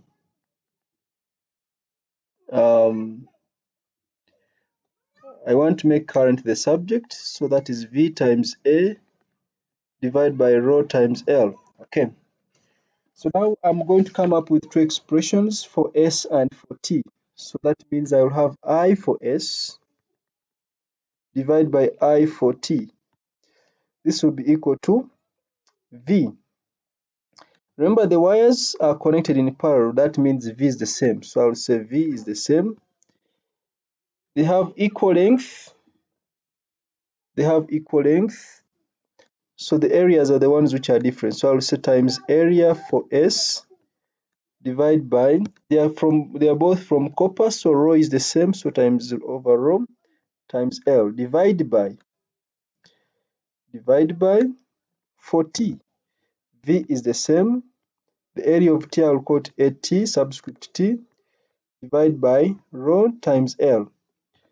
So it means IS over IT is equal to V AS over rho L times, I get the reciprocal, rho L over V times AT. So some of these quantities have cancelled out, like V cancels, rho L cancels, you remain with AS over AT. But I want you to also recall that they gave us diameter and area is equal to pi d squared over 4. So the ratio is going to be area for S, which is going to be pi times diameter. Diameter for S, which is 3, times 10 power negative 3, but this is squared, divide by 4. Again, divide by area of T, so I'll just get the reciprocal. So 4 goes up, divide by pi. Diameter for T is 1.5, so into 1.5 times 10 power negative 3, and that is squared.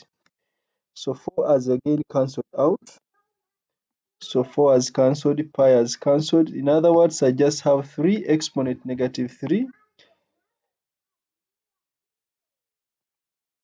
3 exponent negative 3 squared, divide by 1.5 exponent negative 3 squared, which gives us 4. So the answer is 4.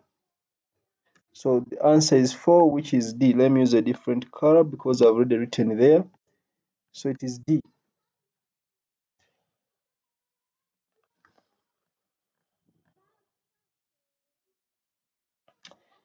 A 100 ohm resistor conducts a current with changing direction and magnitude as shown. What is the mean power dissipated in the resistor? So that is very easy. For the mean power, we shall just find the power corresponding to 2 amperes and the power corresponding to negative 1 amperes, and then we obtain the average.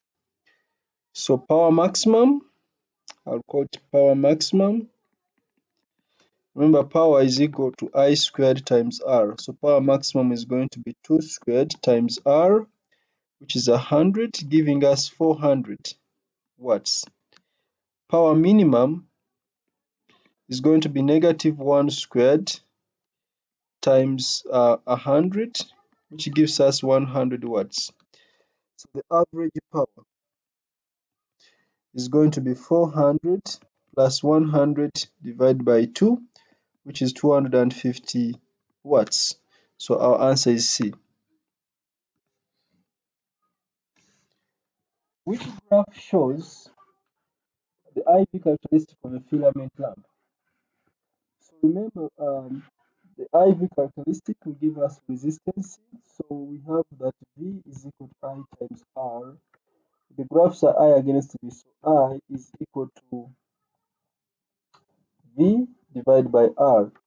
So when you compare with Y is equal to mx plus C, it means the gradient is going to be equal to 1 over R. That is the gradient, because it is I against V. So the gradient is 1 over R. But remember, for filament lamp, as temperatures increase, the resistance increases.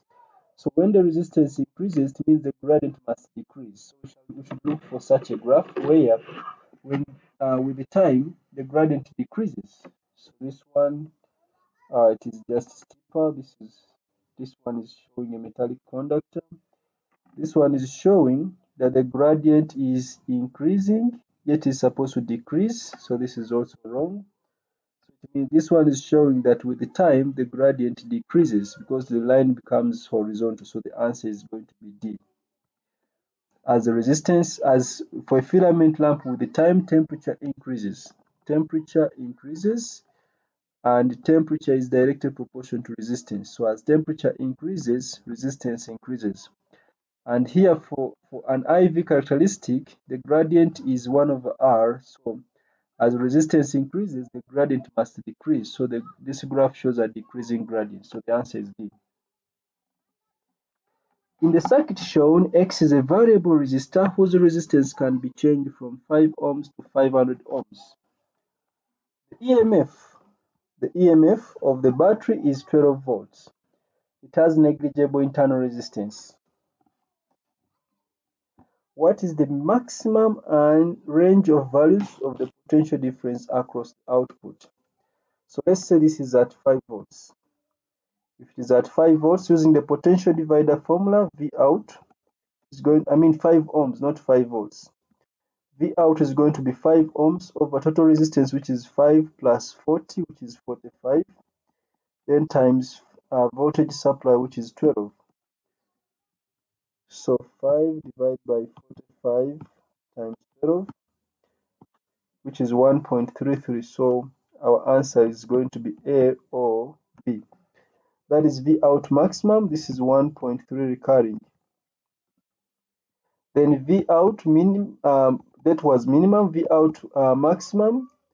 When this one goes to 500 ohms, because it can change from 5 to 500. If it goes 500 ohms, then V out is 500 divided by total resistance, which is 500 plus 40, which is 540 times the voltage supply, which is 12.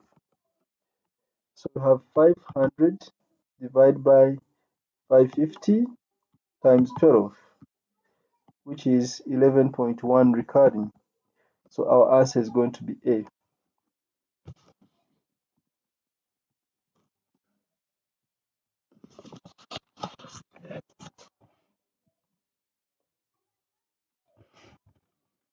There is a current from P to R in the resistor network shown. Look at the resistor network first.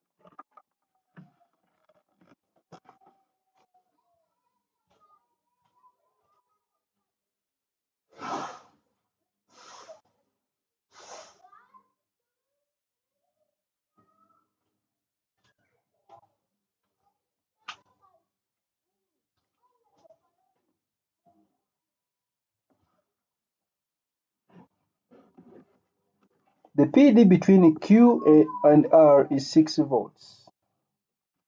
The PD between Q and R is 6 volts. The PD between P and S is 5 volts.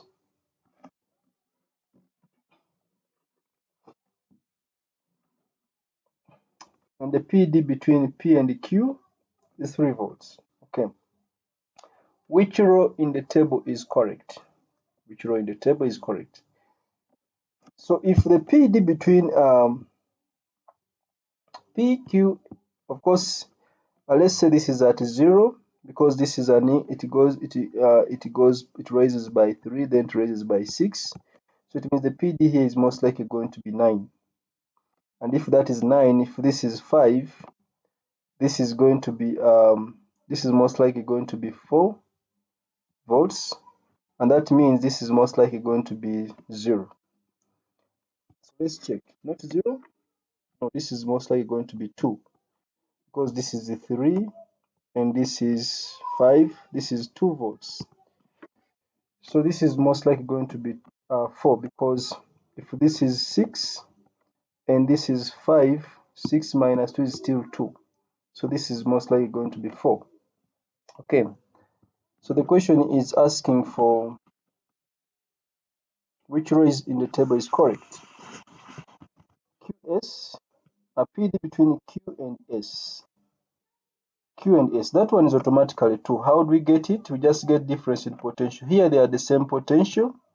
So all we need is the potential at Q, which is going to be 3 volts, and the potential at S, which is 5 volts. So the difference in those two potentials, the potential difference between Q and S. And we should get the same answer if we follow the other side. The potential difference between P, Q, and R is 6. And so it means the PD across QR minus the PD across RQ should also give us 2 volts. The difference between the potential between R and S and Q and R should still give us 2. If QR is 6 minus if QR is 6, the other one is RS, not RQ.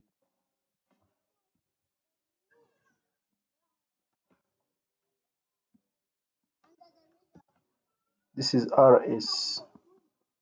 So 6 minus PD across RS should give us 2.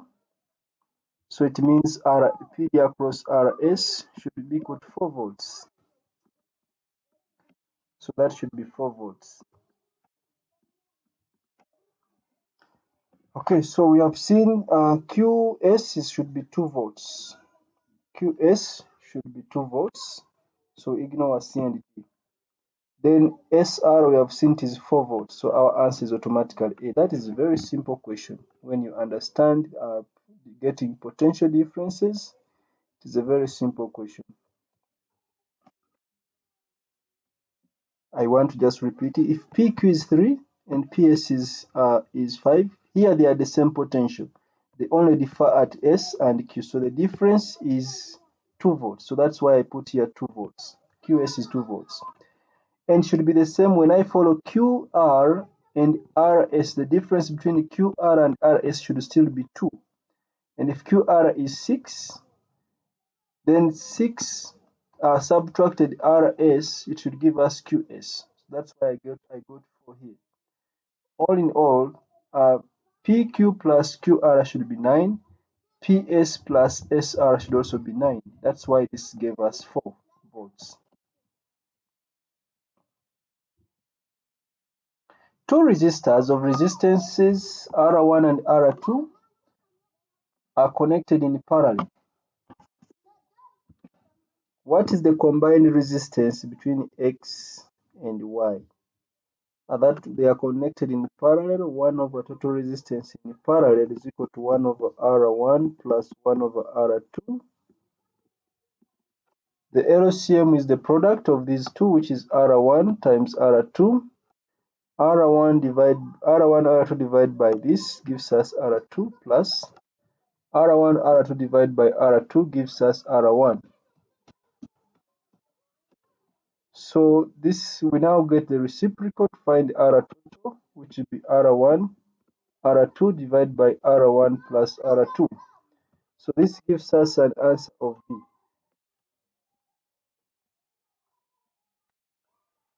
A voltmeter is used to monitor the operation of an electric motor.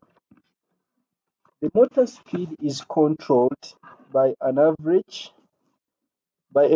resistor. A fixed resistor is used to limit the speed. The current in the motor is gradually changed. In which circuit is the voltmeter reading proportional to the current in the motor? So note that V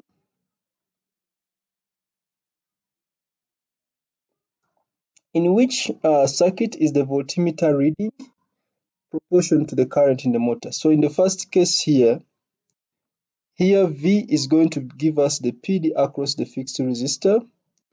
The reading of the voltmeter is the PD across the fixed resistor plus the PD across the variable resistor. But we want a circuit in which the voltmeter reading is proportional to the current in the motor. So here as R increases, the current through the motor actually decreases. So it means the total PD here, of course, will be the PD across this and the PD across this. So that is automatically going to decrease. Then the second one, as this one increases, as the variable resistance increases, as this one increases, the current in the current here decreases, so I decreases. If this increases, I decreases. It means the PD across this, the PD across here decreases because the current in the motor is also decreasing. If this is reduced, if the variable resistor decreases, the current in the motor increases because total resistance decreases. And if the current in the motor increases, the current going through this is also higher. That means the PD across this increases. Therefore, here the PD is directly proportional to the current in the motor. So the answer is going to be B. I want to just repeat this. When the resistance here increases, the variable resistor is increased.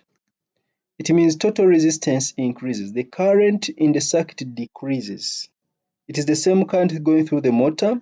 It is the same current going through the fixed resistor, so the PD across the fixed resistor decreases.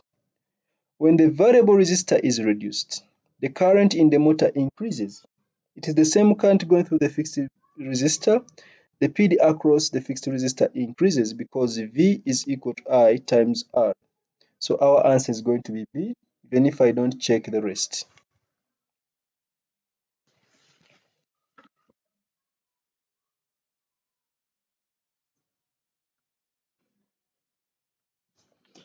The potential difference V across a filament lamp is slowly raised from 0 to its normal operating value. Which graph represents the variation with V of the current I in the lamp? It is a filament lamp. Since it is a filament lamp, then we know that from Ohm's law, V is equal to I times R. We make I the subject, I is equal to V over R. We have a graph of I against V, which means the gradient is equal to 1 over R. But for a filament lamp, as temperature increases, the resistance also increases. And when the resistance increases, the gradient must decrease. So we have to look for a graph where when the resistance increases, the gradient decreases, because as V increases with the time, temperature increases, which means resistance increases. So the gradient must be decreasing. And the graph which shows the decreasing gradient is precisely A.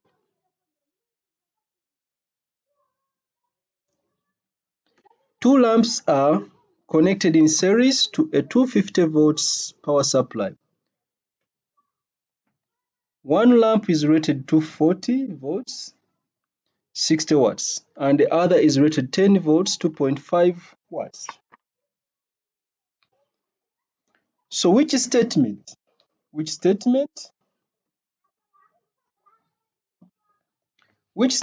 most accurately describes what happens?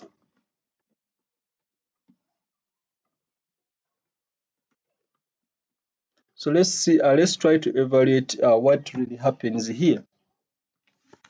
Both lamps light at less than their normal brightness. I don't think that is true, because they are connected in series. Let's first draw a sketch here, maybe, for us to be able to think about it carefully. So if we draw a sketch, this is lamp 1 and this is lamp 2, and they are connected across a voltage supply of 250 volts. So let's first of all, let's find the current in one of the lamps. Let's find the current which flows in one of the lamps. Let's say the first lamp. Remember, the current will be the same. So if the first lamp, the current flowing is I, is equal to power divided by V. If I use this, the current is going to be power is 60 divided by 240. I think 60 divided by 240 is is a quarter. 60 divided by 240, that is 0.25 amperes. It is going to be the same current flowing through both lamps. So if the current is 0.25 amperes for this one, and it is the same current, I'm going to use this current to check the PD across the second lamp, if it is 10 volts. If it is 10 volts, then for it will light with normal brightness. If it is 10 volts, then it would light with it will also light with normal brightness. So let's check. Using power is equal to V squared over R, then it means V is going to be the square root of,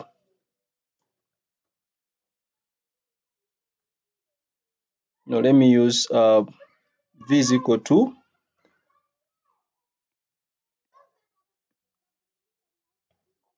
I will use V is equal to power over I. So V is equal to power over I. So I'm going to check this power. This is 2.5 divided by the current, which is 0.25. Remember, it's supposed to be the same current. I think that gives us 10 volts. So it means if a current of 0.25 volts flows through the second lamp also, I mean a current of 0.25 amperes flows through the second lamp also, the PD across it is 10 volts. So it means both lamps are going to light at their normal brightness. You would also use this one to find the current and check it with the second lamp. And if you get the same PD, then it means both lamps light at their normal brightness. Alternatively, you could even see 250 volts is 10 plus 240. That means 10 volts can go to one lamp and 240 goes to the other lamp. So they will light with their full brightness. So both lamps light at their normal brightness. Which equation is used to define resistance? So we have several equations, but one of them is V is equal to I times R. So R is V over I. We don't have that one there. We also have an equation such as power is equal to V squared over R, which means R is going to be V squared divided by power. V squared divided by power, we don't have it there. The other one would be, we have that power is equal to I squared R. Power is I squared R. Oh, by the way, the first one is there. V is equal to I times R is here. V is equal to I times R. So the answer is B. Without wasting time, the answer is B. The others are not applicable at all.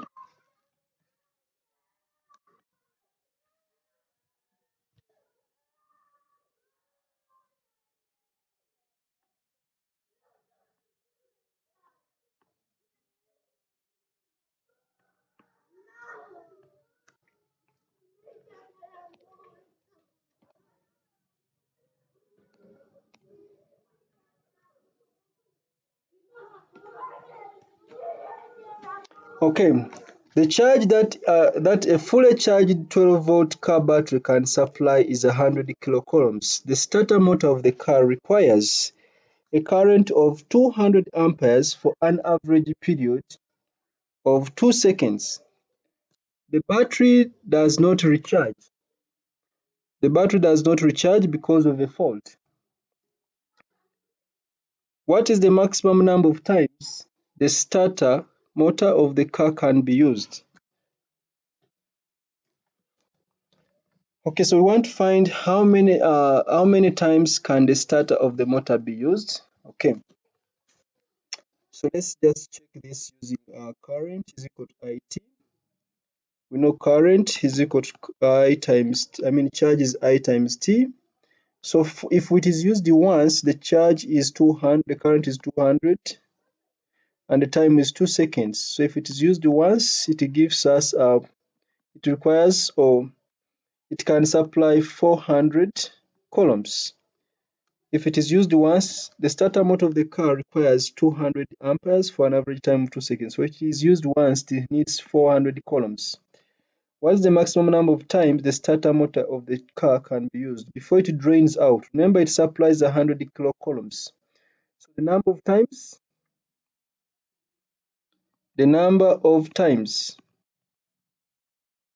is going to be equal to 100,000 divided by the charge for one time, which is 400. So we have is simply 100,000 divided by 400, which is 250 times. So it is going to be used 250 times before it dries out, or before it is fully out of service. So the answer is going to be D.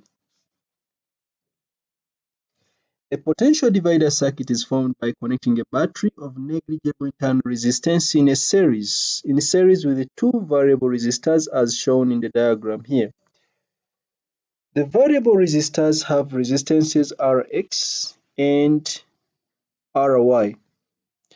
Vx is the potential difference across resistance Rx.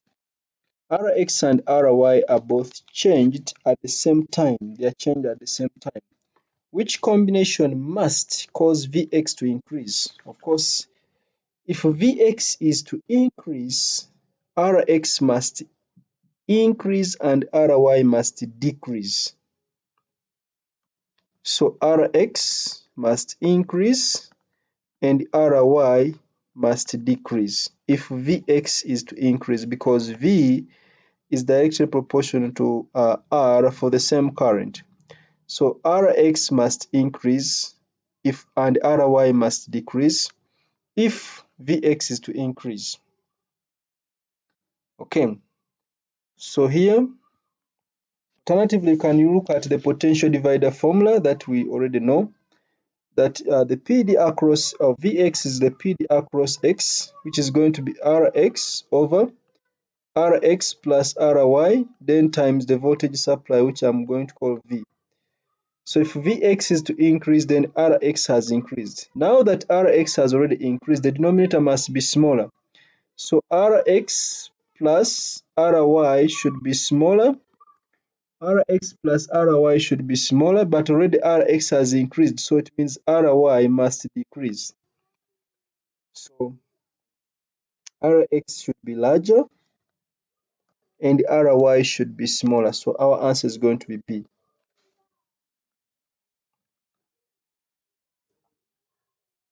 In the circuit shown, contact may be made at any point along the 3 ohm resistor potentiometer. The battery has EMF 9 volts and negligible internal resistance. What is the maximum range of the output voltage? Because this can be put at this point here, the output can never be 0. So this one and this one are out because there will always be a resistor there. The minimum is going to be 2 divided by, when it is here, this one is out, but total resistance is 9. So it will be 2, I'm considering this one, 2 ohms over 9 times 9, which gives us 2 volts. That is the potentiometer, the potential divider formula. V out is going to be 2 over total resistance times 9 if the contact is here. Then if the contact is at the extreme end where the 3 ohms is now in place, in that case V out is going to be, total resistance here is going to be 2 plus 5, 2 plus 3, which is 5, over again total resistance in series, which is 9 times 9, which gives us 5 volts. So the range is between 2 volts and 5 volts. So the answer is going to be D. The graph shows the variation with the length of the resistance of a uniform metal wire. The gradient of the graph is G. The wire has cross-section area A. Which expression could be used to calculate resistivity? So we know resistance is equal to rho L over cross-sectional area. Compare with the y equals to mx plus c. On the y-axis you see resistance, on the x-axis you see L. That means the gradient, which is labeled G, is rho over A. So which means rho should be gradient times A, which makes our answer to be A.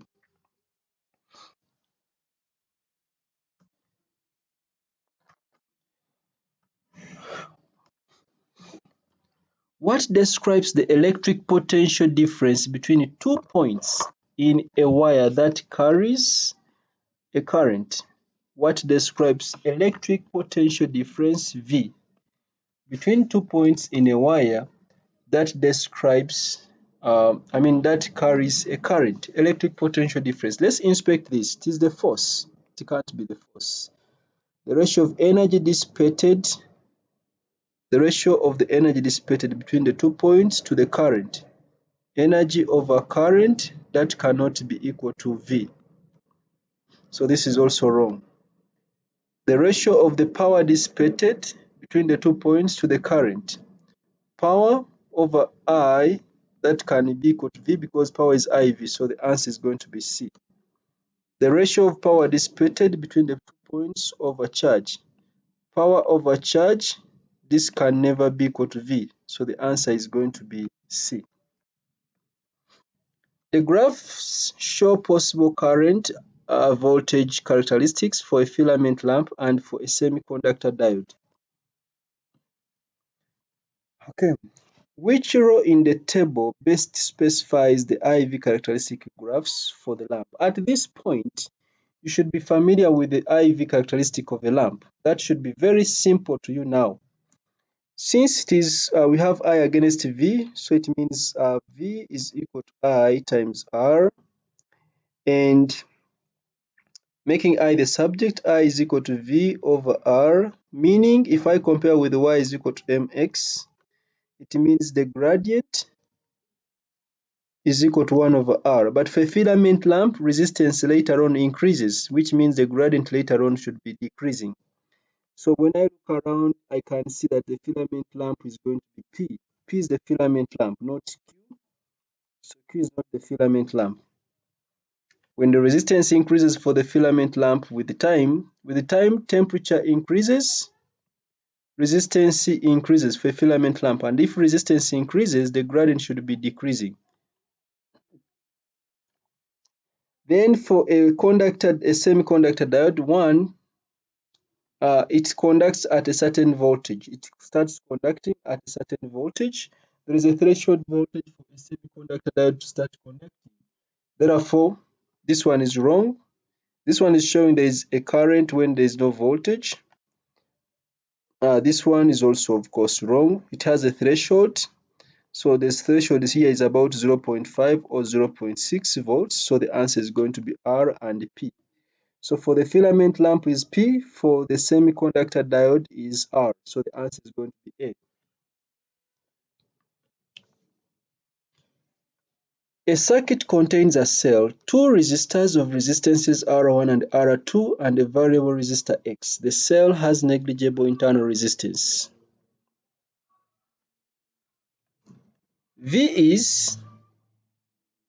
V1 is the potential difference across the resistor of resistance R1. I2 is the current through the resistor of resistance R2. The resistance of X is reduced. What is the effect on V1 and I2? The moment resistance X is reduced, remember PD across X is going to be I through X times R. If the resistance X is reduced, if the resistance of X is reduced, it also has an implication on the PD across X. So the PD across X is going to automatically reduce, even though the total resistance here, total resistance may decrease. That means the total current may be higher. But before we go to the resistance, the PD across X has decreased. And remember, the PD across X is the same as the PD across R2. So it means the PD across R2 also decreases. Remember, the PD across R2 is equal to I2 times the resistance of R2. If the PD across R2 has decreased, and yet the resistance R2 is fixed, the PD across R2 has decreased, but the resistance across R2 is fixed. It means the current must have decreased, because I2 is going to be V across R2 divided by the resistance R2. So V across R2 has decreased, so it means the current through R2 must decrease, which also would imply that maybe the current through X must increase. Okay, so let's see the options. What is the effect on V1 and I2? Of course, we have already seen that I2 increases. We have confirmed that I2 we have confirmed that I2 decreases, so we eliminate increases. Then what happens to V1? V1 is actually the PD across R1. V1 is the PD across R1. Note that the PD across X has decreased, and yet the EMF is remaining constant. The EMF should be equal to the PD V1 plus the PD across X, because the PD across X is the same as the PD at the bottom. So if this one has decreased and this is constant, then it means V1 must have increased. So V1 increases. So we are saying V1 increases because the EMF E is equal to the PD across X plus V1. If V1 has decreased, then Vx has decreased, then V1 must increase because the EMF must remain constant. So the answer is going to be C.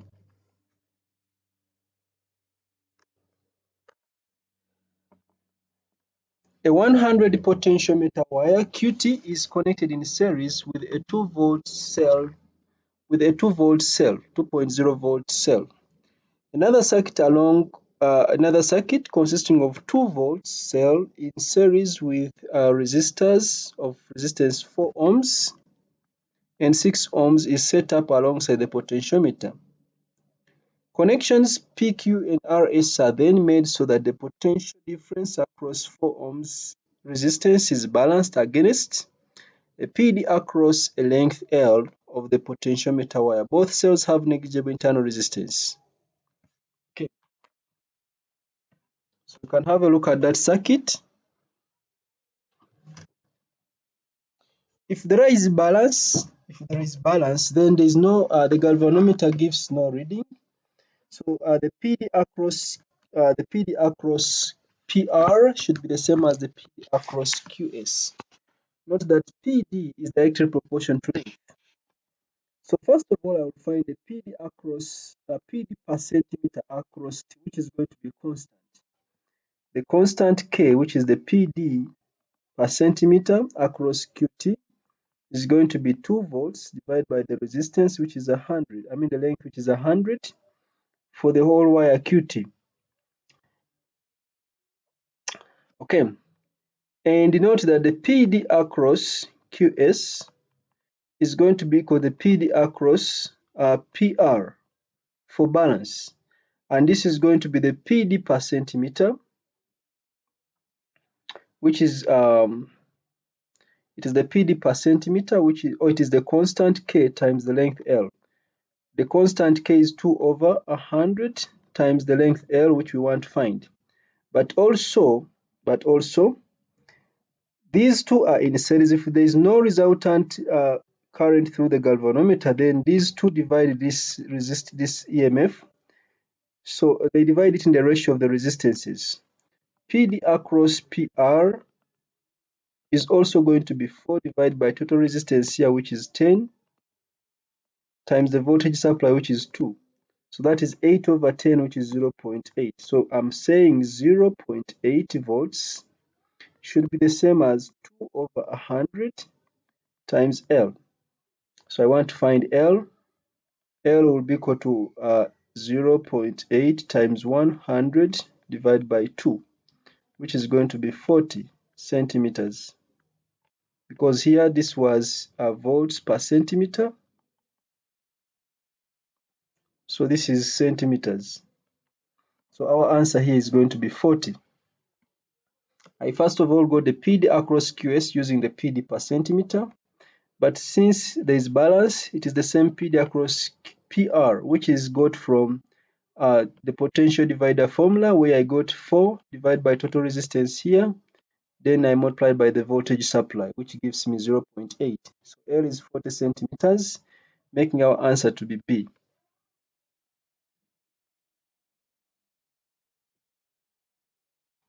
Two identical batteries each have EMF 6 volts and internal resistance R. The batteries are connected to an external resistance 11 ohms as shown in that figure.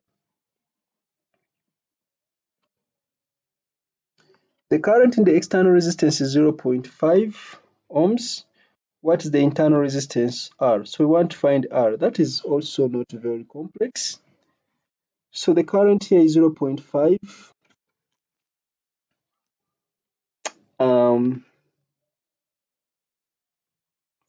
Okay, let's use Kirchhoff's laws. I'm going to use Kirchhoff's second law, but of course, before I use Kirchhoff's second law, if we say that the current here is I will call the current here I1. So it means the current here, of course, 0.5 is entering here. So I'll say that 0.5, which is entering, plus I1, which is also, plus this current here. Sorry, I1 and the other one are leaving, so I'll say 0.5 is going to be I1 plus the other current. Let me call it I2. So it means I2 is equal to 0.5 minus I1. So the current here is 0.5 minus I1. Okay. So let's put in the loops. I'll put here loop, which is anti-clockwise. And I'll put here another loop, which is also anti-clockwise. Starting with the upper loop, we have two cells. We have 6 positive and 6 negative. That will be 0. So I have that is 0. That is the sum of the EMFs is equal to the sum of PDs. For the small r up, it is going to be 0.5 minus I1 times that small r. The current is 0.5 minus I1. This is the current through that small r. For this small r here, the current is I1, but is in the opposite direction to the loop. So this will be minus I1 times r. So this means I1 r is equal to 0.5 r minus I1 r. So when I collect like terms, the other side, small r is cancelled. I have that twice. I1 is equal to 0.5. Because small r has cancelled, minus I1 crosses to the other side, it becomes twice I1. So it means the current I1 is 0.5 divided by 2, which is 0.25. So the current I1 is 0.25. So I can still solve and find a small r. Small r1. If I now know I1, I can find small r1. But let me first look at the second loop. Let me look at this loop here. Looking at the second loop, I have only one battery, which is 6 volts. So the EMF is 6, it is positive. PDs, the current here is, this is 11 times 0.5, it is positive because the current is in the same direction as the loop. Then for the other small r, so it is also in the current is in the same direction, so it is plus I1 times small r. So 6 is going to be 11 times 0.5, I think that is 5.5 plus I1, which is 0.25 times small r. So we have only one unknown. So 6 minus 5.5 divided by 0.25, which gives us 2. So small r is equal to 2 ohms. So our answer is 2 ohms, which is B. So note how I arrived at such answers.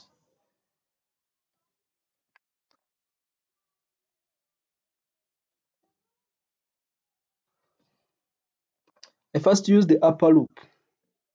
Using the upper loop, I was able to find the current I1, which is going through this branch here, which is going through this resistor here. Then using the lower loop, I substituted in the current I1, and I was able to find the internal resistance R, the small internal resistance R.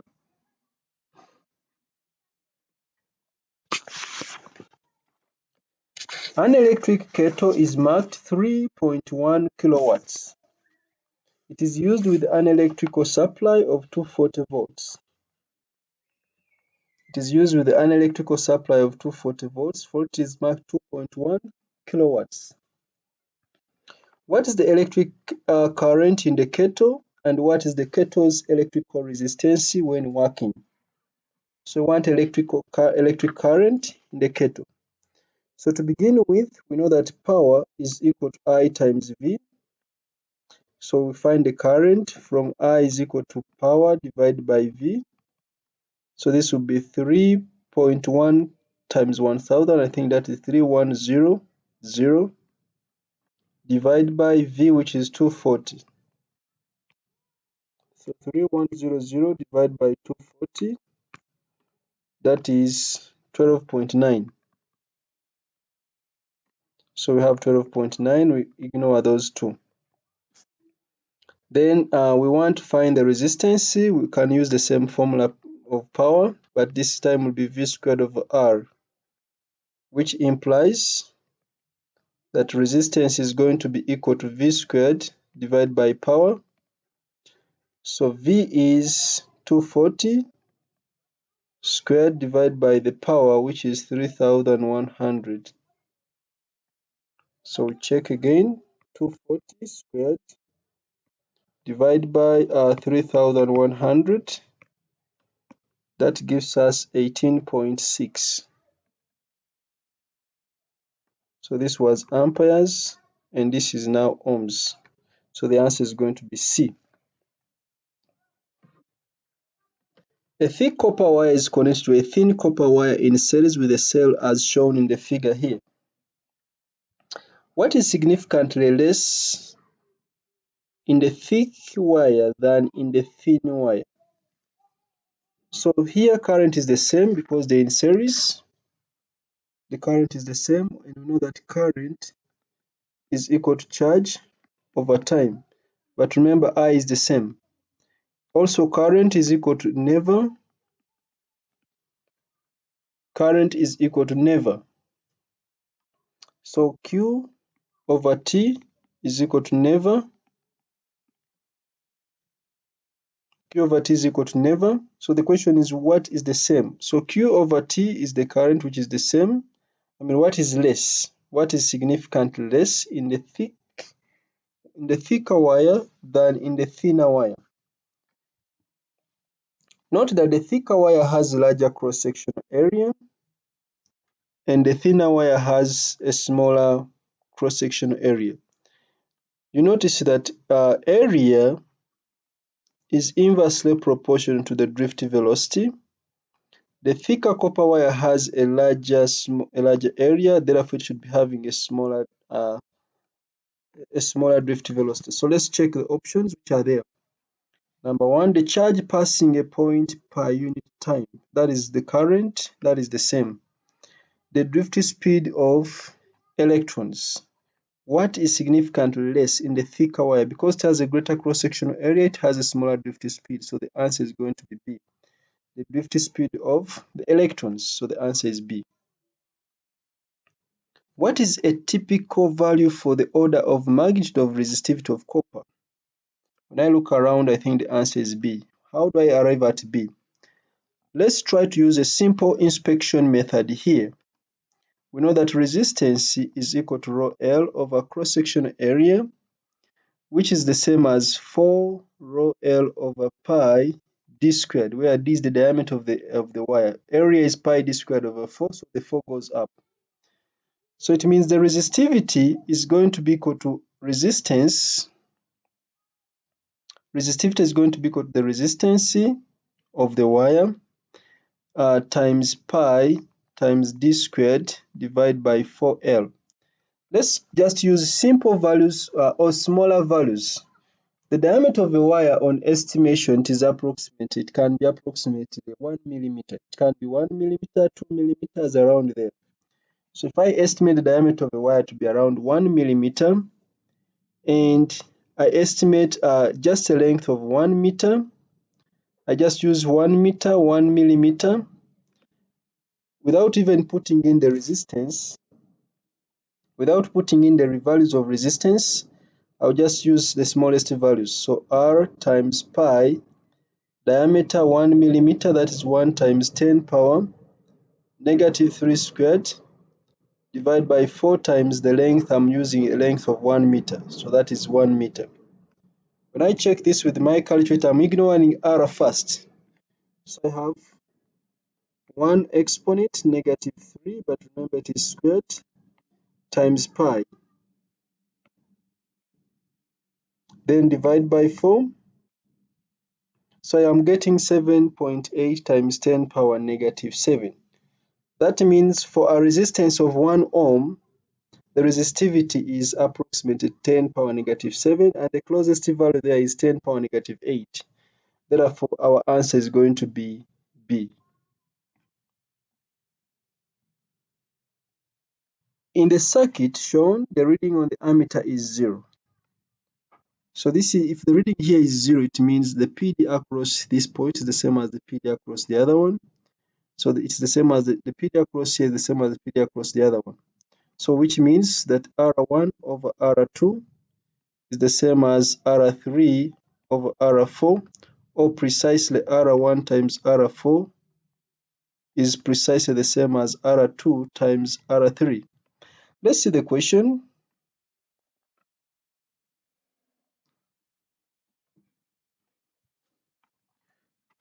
Which equation is correct? So we have R1 minus R3. R1 minus R3 is equal to R2. Of course, that one is not correct. R1 times R3, that one is not correct because the ratio of the PD across this is the same as the PD across the other one, and it is divided in the ratio of the resistances. That's why I have this side R1 over R2 should be the same as R3 over R4 because the PD is divided in the ratio of those resistances. So this should be R1 times R4 equals to R2 times R3. So the answer is going to be D. That is also the crisscross approach. If the reading here is 0, then the product here, the product of these resistances is going to be equal, as we saw in some of the questions that we have already discussed.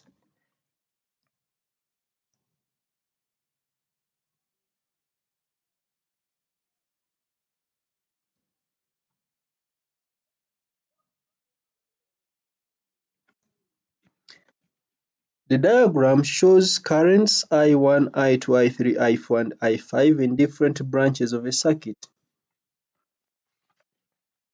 Which equation is correct? Okay, let's check at the junction here. I1 is entering, so we have I1 is entering. I2 and I3 are leaving, so that is equal to I2 plus I3. That is Kirchhoff's first law. Sum of current entering a junction should be equal to sum of currents leaving the junction. So we have that equation there, so it is correct. So the answer is going to be, you can't have more than one correct alternative, so the rest are going to be wrong. You can check here, I3 is entering, I4 is entering, so I3 plus I4 should be equal to I5. I don't expect us to have such an equation there. So the answer is A. The diagram shows a junction in a circuit where three wires P, Q, and R meet. The currents in P and Q are 1 ampere and 3 amperes respectively in the directions shown. How much charge passes a given point in a wire R in a time of 5 seconds? Let's first find the current here. I will randomly choose the direction of the current here to be I. Using Kirchhoff's first law, the sum of currents into junction, we have 1 plus I should be equal to the sum of currents leaving, that is 3, which means that I is going to be 3 minus 1, which is going to be 2 amperes. So the current here in wire R is 2 amperes. And we want charge. How much charge passes? So charge is equal to current times time. So this is going to be the current, which is 2 times time, which is 5 seconds. This gives us 10 coulombs. Therefore, the answer is going to be C. A wire carries a current of 2 amperes for 1 hour. How many electrons pass a point in the wire in this time? We know that charge is equal to current times time, but charge is the number of electrons times the charge of each electron, so that is I times time. So it means the number of electrons is going to be IT divided by E. So I is 2, the time is 1 hour, which is 3,600, divided by 1.6 times 10 power negative 19 coulombs. So this gives us 2 times 3,600 divided by 1.6 exponent negative 19. And that gives us 4.5 times 10 power 22. So the answer is going to be D. The diagram shows an electric circuit in which the resistance of the external resistor is 2R and the internal resistance of the source is R. What is the ratio? Power in internal resistance over power in external resistor. Power in internal resistance over power in external resistor. So let's find the ratio here.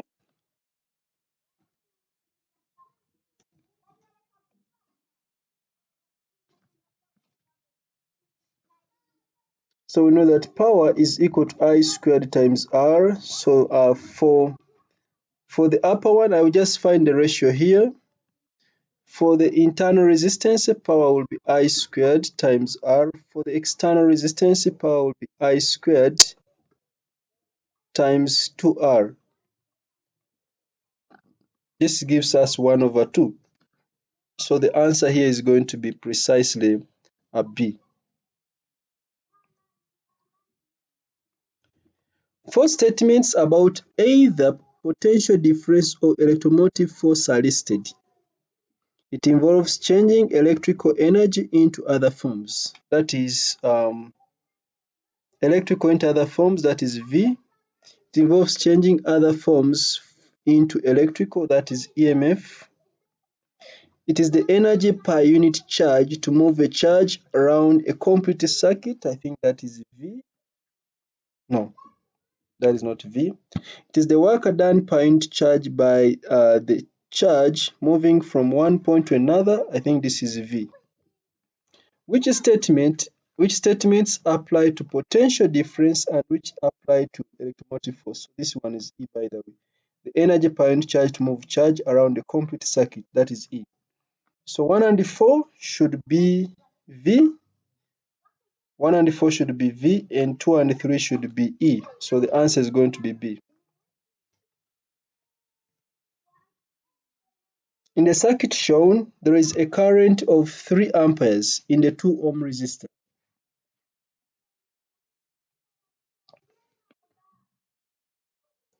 What are the values of the current I delivered by the power supply and the voltage V across it? What are the values of the current I delivered by the power supply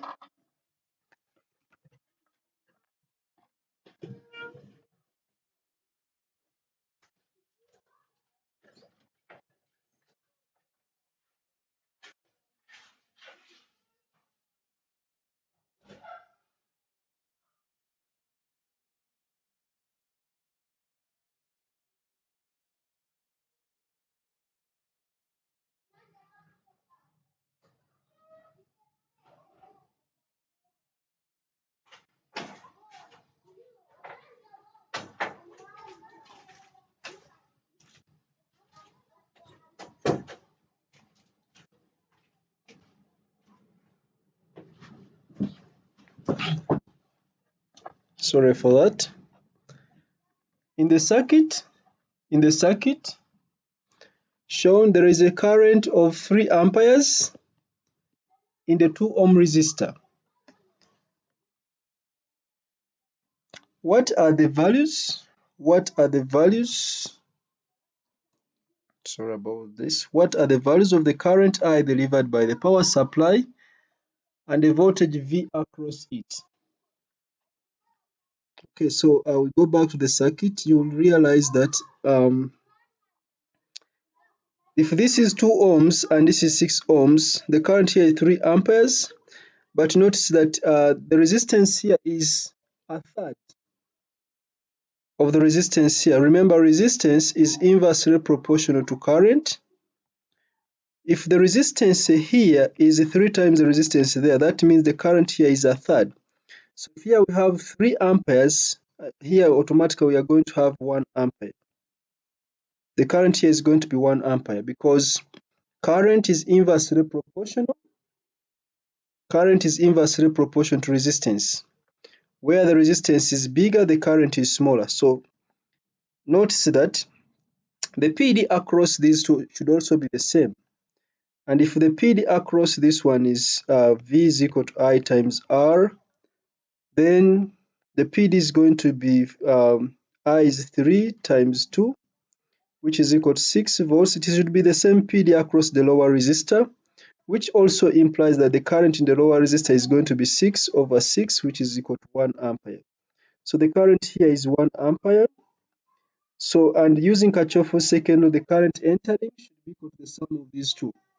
So the current here is going to be 3 plus 1, which is going to be 4 amperes. I hope that one is easy to observe. And then the question is, What are the values of the current I? So we now have I as 4.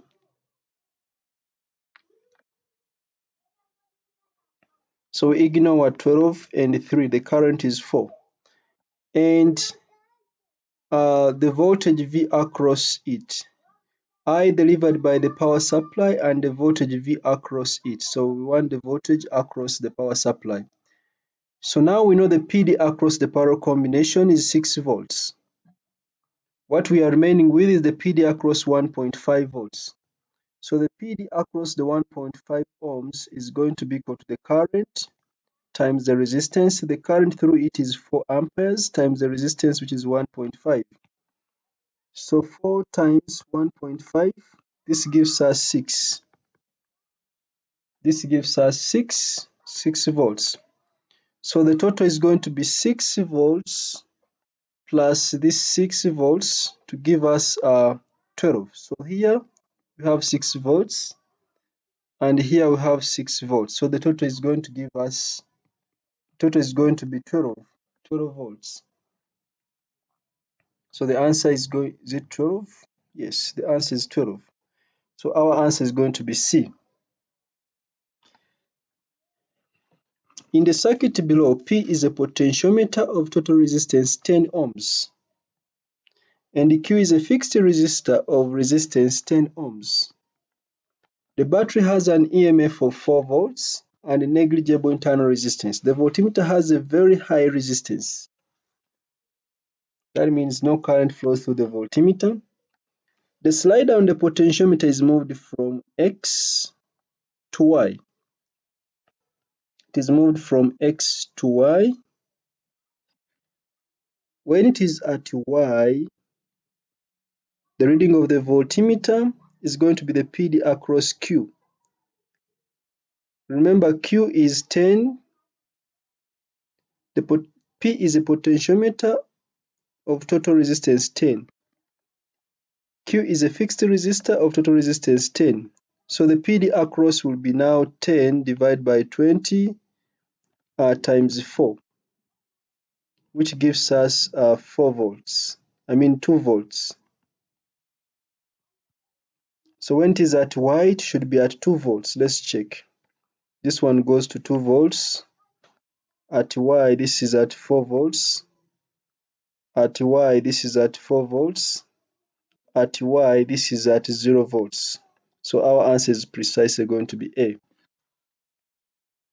When it is at X, when it is at X, when it is at X, it is going to be the PD across all these two, which is equal to 4 volts. So at X it is 5, at X here it is 4 volts, at Y it should read 2 volts. So it is, our answer is going to be A. At X it is reading 4 volts, at Y it should read 2 volts.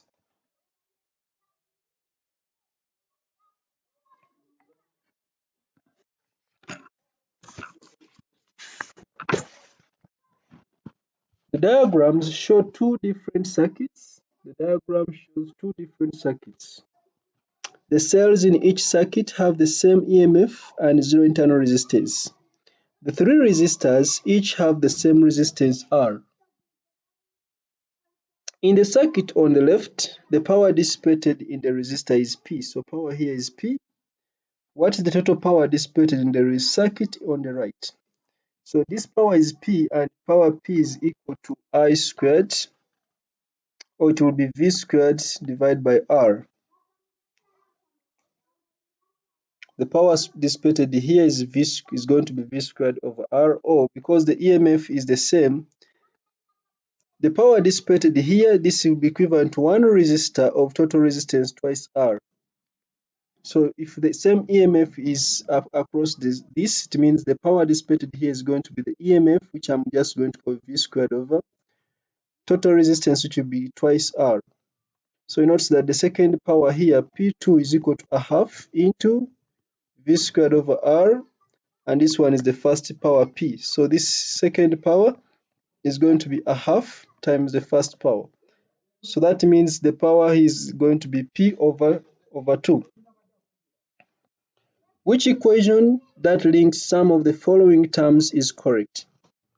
Which equation that links some of the following terms is correct. Potential difference V, current I, resistance R, charge Q, energy E, power P, time T. Which equation that links some of the following terms is correct? So we shall check some of them, not all of them. Power is equal to Q squared R over T. Such equation does not exist. ER squared equals to V squared over T. You can try to rearrange energy V squared T over R squared. Such an equation does not exist. Vi over power is equal to T. I can try to make power the subject. Power is Vi over T, does not exist. PQ is equal to E times I. I can try to make power the subject. Power is going to be E times I over Q. Remember, charge is equal to I times T. So power can be E I over IT, where this one cancels and remain with E over T. That is a correct equation. So the answer is going to be D. The charge that an electric battery can deliver is specified in ampere hours. For example, a battery of capacity 40 ampere hours could supply, when fully charged, 0.2 amperes for 200 hours. What is the maximum energy that a fully charged 12 volts 40 ampere hour battery could supply?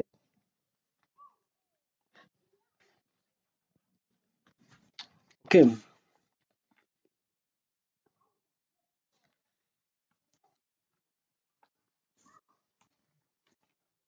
so we know that energy is equal to power times time, which is IV times T. So the question is, what is the maximum energy that a fully charged 12 volts 40 ampere hour battery could supply? So this energy is going to be I 0.2, V is 12, time is 200 hours, so 200 times 3,600. So this is 0.2 times 12 times 200 times 3,600. So that gives us 172800. There are three zeros. So that is 1, 2, 3, 4, 5, 6. So that is 1.7 times 10 power 6. Or it is 1.7 megajoules. So the answer is going to be C.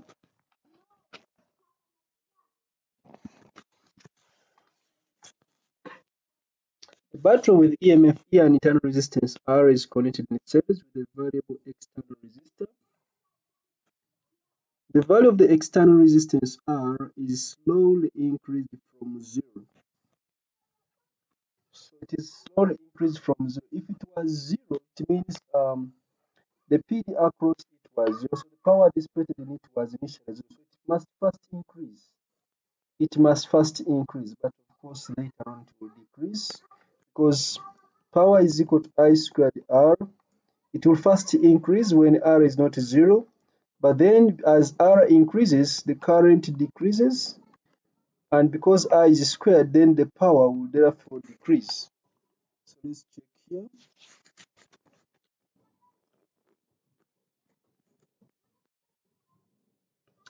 Which statement is correct? Ignore any temperature effects. A. The potential difference across the external resistance decreases. PD across the external resistance decreases when R is slowly increased. It is slowly increased, so the PD actually is going to increase. Because when R increases, the current increases, the velocity volts decrease, so the PD across R increases. The potential difference across the internal resistance increases. The PD across the internal resistance increases, it actually decreases because the current decreases. The power dissipated in R increases and then decreases. Power is equal to I squared R. Because R is constant, our current decreases, so the power decreases just. So it means the answer is going to be D. The power dissipated in R increases and then decreases. It first increased because initially, remember, R is increased from 0. So when R is 0, there is no power. So it first increases. So the power dissipated in R increases, and then as I decreases, remember I is squared, then the power decreases. So the answer is going to be D. A battery of e.m.f. 6 volts and negligible internal resistance is connected in series with a resistor of resistance 6 ohms and a variable resistor of resistance 0 to 4 ohms. A voltmeter is connected across the variable resistor. The resistance of the variable resistor is changed. What is the range of voltmeter reading? Okay, so when this is 0, the voltmeter will automatically read 0. So these two answers are out. And when this goes to 4, the voltmeter reading, using the potential divider formula, the voltmeter reading will be 4 divided by total resistance, which is 4 plus 6, that is 10, times the voltage supply, which is 6. So that gives us 60 divided by 10. I think that is, no, it is 4 times 6 divided by 10. That is 2.4. So it changes from 0 to 2.4. So the answer is going to be A. A wire RST is connected to another wire XY as shown. Each wire is 100 centimeters with a resistance per unit length of 10 ohms per meter. Okay. What is the total resistance between X and Y? So these are like resistors. I'll just draw them in a normal way you want, This is a resistor. This is another resistor. They are in parallel. This is a resistor. This is a resistor. So it's like we are having resistors like this. These two are in parallel, this part here and that part. Then there's a small part of the wire there, and there's a small part of the wire here. So this is going to be like X, and this is going to be like Y. So these ones are in parallel. And then they in series with these parts here. Okay, so let's first find the total resistance between R and T, that is 50 centimeters. So the resistance for this one is 50 is 0.5 times 10, which is 5 ohms. So this one is 5 ohms. Then the length of this wire RST is 100 centimeters, which is actually 100 centimeters 1 meter. Remember, we are finding resistance as resistance per length times the length. Resistance per length is 10 ohms times the length. So this one is 100 centimeters, which is 1 meter. So times 1 meter, that is 10 ohms. So this one is 10 ohms. So this resistor is 10 ohms. So remember, this wire XY was 100 centimeters. When I remove 50 centimeters, I remain with the 25 this side and 25 the other side. So it's like there is 25 this side centimeters and 25 the other side centimeters. So the resistance for this part here will be the resistance per meter, which is 10 times the length here, which is 0.25. So this side is going to be 2.5 ohms, meaning the other side is also 2.5 ohms. Okay. So first of all, I will get the resistance in parallel. These two parts here, they are in parallel. So I'll get this is 5 ohms, remember. The other one is 10 ohms. They're in parallel. So their total resistance is got from product over sum. I'll change the color to make it visible. So product is, we have 10 times 5 divided by 10 plus 5. So these two, when you combine them, they're giving us 10 over 3. Now there are now 3 resistors in series. This one, 10 over 3, and this one. So we just add 2.5 plus 10 over 3 plus 2.5. So that is 5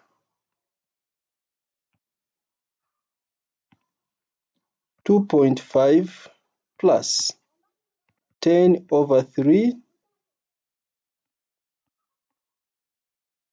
10 divided by 3 plus 2.5, which gives us 8.3 recurring. So our total resistance is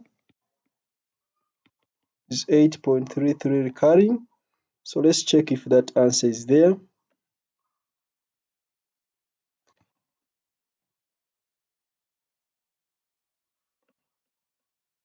So total resistance is 8.3 recurring, so the answer is C.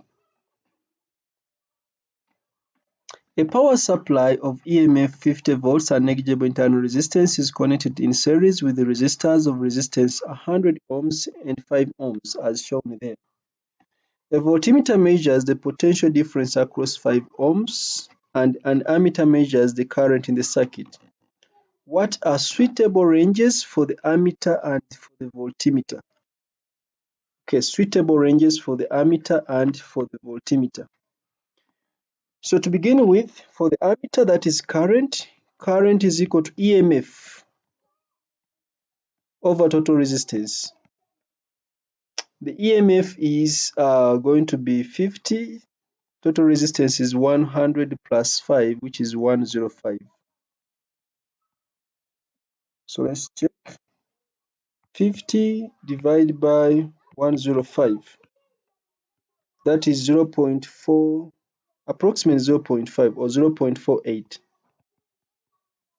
So 0.48 must be, this one is less, this is less for the ammeter. 0.4, this is 1.0. So at least we have this range. We have this range for the ammeter. This is 1.0, 1.0. So these ones are still fine. So we have to check the voltmeter readings. This is 0 to 1, 0 to 3. 0 to 1, 0 to 3. So let's check the volt. This is 1.0. So let's check the voltmeter reading. So to find V, the reading of the voltmeter, we need a PD across 5 ohms. We use the potential divider formula. So that will be 5 over total resistance, which is 105 times the voltage supply, which is 50. So 5 times 50 divided by 105, that is 2.4. 2.4 volts is in the range of 0 to 3. So this one is now out. So the answer is going to be D. Which unit is not used in either the definition of the coulomb or the definition of the volt?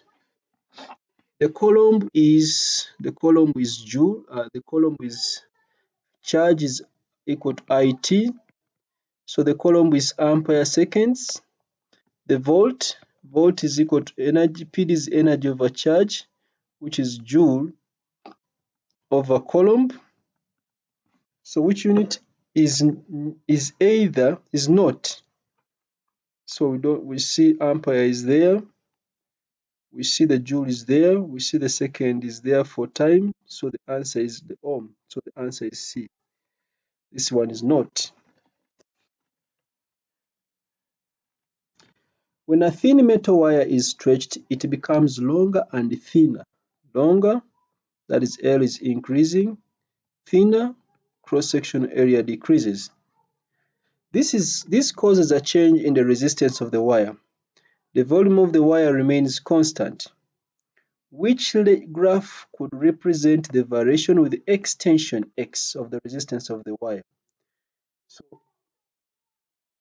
first of all, this graph can never start from 0 because whether there's an extension or not, there will always be some resistance. That means already D is disqualified. Even if there is no extension, the wire has some resistance. This one is showing when there is no extension, there is no resistance. But then resistance is directly proportional to length and inversely proportional to cross-sectional area.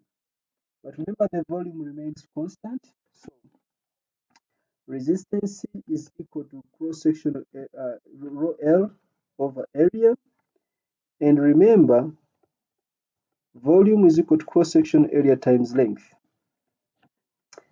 But because the volume remains constant, let's concentrate on this expression here. If we have r against the distance L, it means the gradient is going to be rho divided by A. So if the extension increases, it means the length is increasing. If the extension is increasing, it means the length is increasing. But then if L increases, area decreases, so A decreases. So what happens to the gradient? The gradient must increase. As L increases, the area must decrease. So what happens to the gradient? When area becomes smaller, the gradient increases. So this one is showing that this first part yet is the gradient is actually constant. Then it later increases. So this one is disqualified. This one is showing that the gradient decreases. So this is disqualified. And this one is showing the gradient increases. So that is correct. So our answer is going to be A.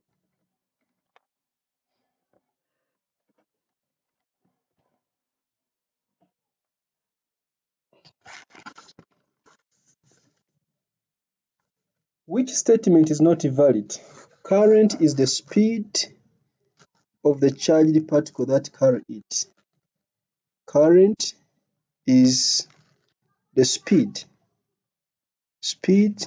of the charged particle. This statement does not exist. e.m.f is the energy converted from other forms per unit charge. That is correct. PD between 2 points is the work done per unit charge when moving a charge from one point to another. That is correct. The resistance between 2 points in the P is the PD between the points per unit current. Resistance is equal to V over current. That is also correct. So the answer is A.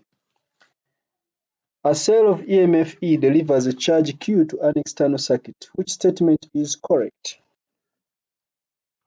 A cell Q delivers a current. A cell E delivers a charge Q to an external circuit. Which statement is correct? So we know that e.m.f is equal to energy per unit charge. That means energy is going to be the e.m.f times Q. The energy dissipated in the external circuit is E times Q. That one is energy in the battery. The energy dissipation within the cell is E times Q. This is the energy produced, not the energy dissipated in the cell, because the energy dissipated in the cell depends on the internal resistance. The external resistance is E times Q. That one is obviously wrong. The total energy dissipation in the cell and the external circuit is E times Q. So this is the total energy available or total energy delivered. So the answer is going to be D. Each of Kirchhoff's two laws presumes that some quantity is conserved. Remember, I said the first law, that is charge, the second law, that is energy. So statement: algebraic sum of currents into junction is zero.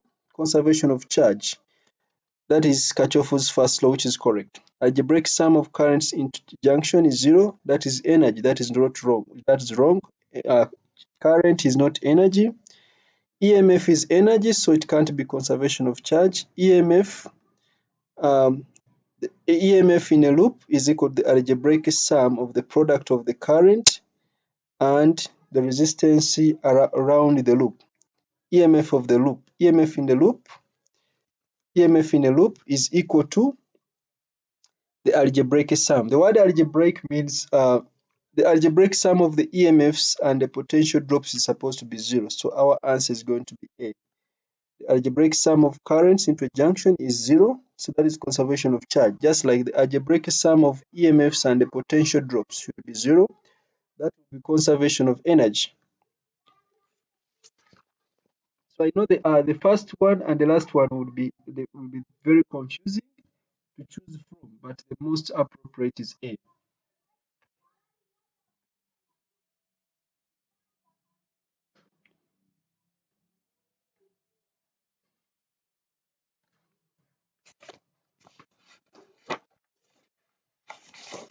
A potential divider circuit consists of fixed resistors of resistance 2 ohms and 4 ohms connected in series with a 3 ohm resistor fitted with a sliding contact. These are connected across a battery of EMF 9 volts and 0 internal resistance as shown.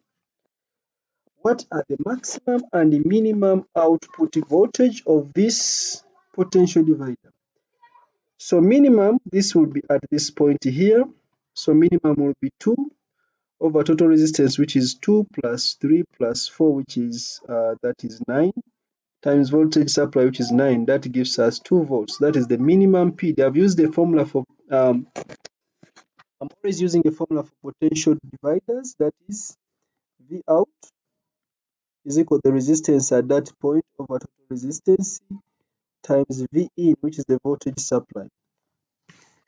Then the maximum will be when this is at the extreme end. That means now V will be 2 plus 3, which is 5. Total resistance is 9 times 9, which gives us 5 volts.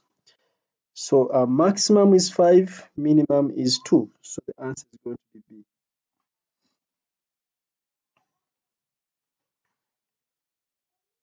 A cell of EMF 2 volts, a negligible internal resistance is connected at a network of resistors as shown in the figure here.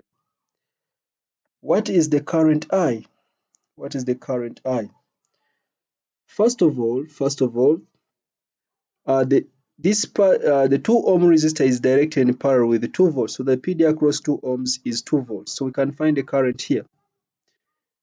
We can find the current here. I'll call this current I1. I'll call that current I1. So I1 is going to be equal to I1 is going to be the EMF divide by the resistance there. So the EMF is 2, which is the PD across 2 ohms times divided by 2, which is 1 ampere. So I1 is equal to 1 ampere. So I1 is 1 ampere, that is fine. I can also find total current, by the way. Total current, I total, is the EMF, which is 2 divided by total resistance. Note that these two are in parallel. They give us a total of 2 ohms. That is 4 times 4 over 4 plus 4, that is 2 ohms. The 2 ohms is in series with this one, giving us a total of 4 ohms. So we have 4 ohms. The lower circuit is giving us a total of 4 ohms. The lower circuit gives us a total of 4 ohms. So it's like we are having a circuit like this one, where we have 2 ohms here and 4 ohms at the bottom. And these are in parallel, then connected to a power supply. This is the circuit we are having. So now the total resistance here, we shall use product over sum, that is 4 times 2, that is 8, divided by 4 plus 2. So it is 8 over 6. That is, I think this is 3 over 2. So total resistance here is 3 over 2. So it means total current, I total, is going to be equal to the EMF, which is 2 divided by 3 over 2, which gives us 3 amperes. Is it 3 amperes? No. The 2 goes up, it becomes 4 divided by 3. Is it? 4 divided by 3.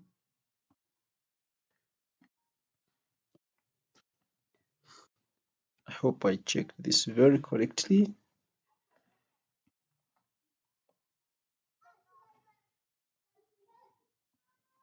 Sorry, this is a mathematical error. 8 divided by 6, that is not 4 over 3 over 2.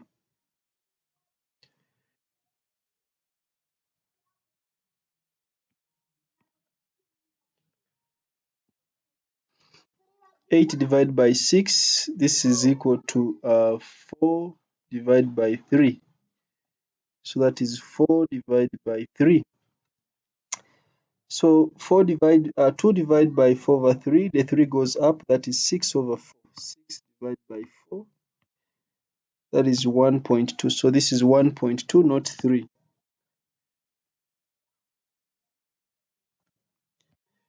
So this is 1.2. I mean 1.5, not 1.2. I think I'm tired. 1.5. amperes. That is the total current. But we have already seen the current which takes this branch is 1. So the total current here is 1.5, and 1 ampere takes this route. It means 0.5 amperes take this route. These two resistors are identical, so they must be dividing the 0.25 equally. So this will take half, and this will also take half. So I is going to be equal to 0.5 divided by 2, which is 0.25. So the answer is going to be A.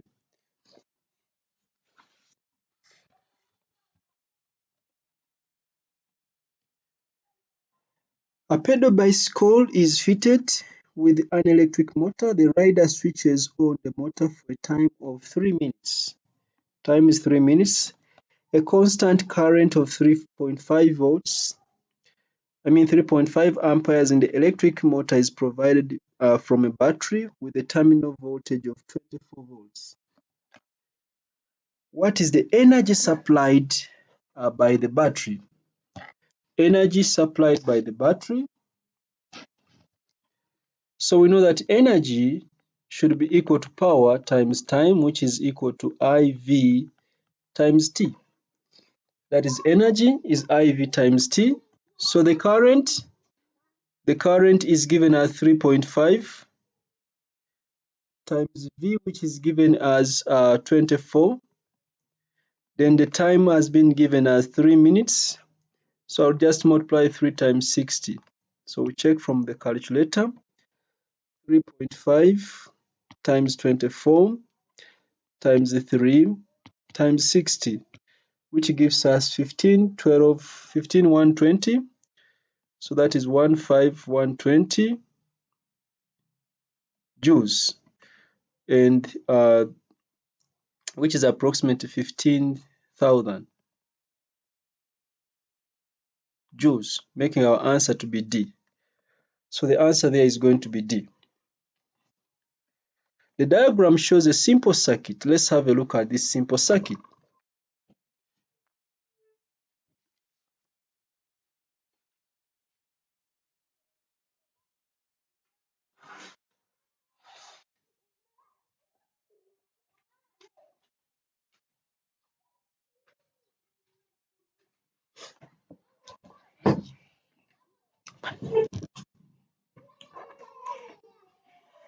So which statement is correct? Let's inspect the answers provided here.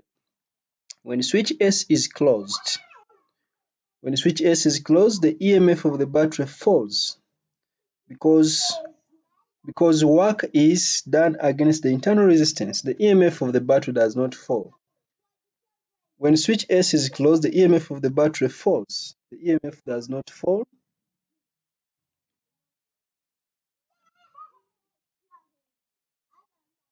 When switch S is closed, the potential difference across the battery falls because work is done against the internal resistance of the battery. So it is the PD that falls, it's not the EMF. The EMF of the battery is constant, but the PD falls. The PD will not be the same as the EMF because work is done against the internal resistance of the battery. So the answer is going to be C. Remember we said EMF, sorry.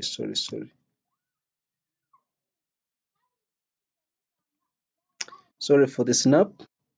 Remember we said that EMF,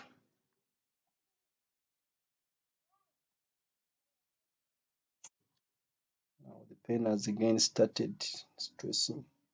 We said that EMF is equal to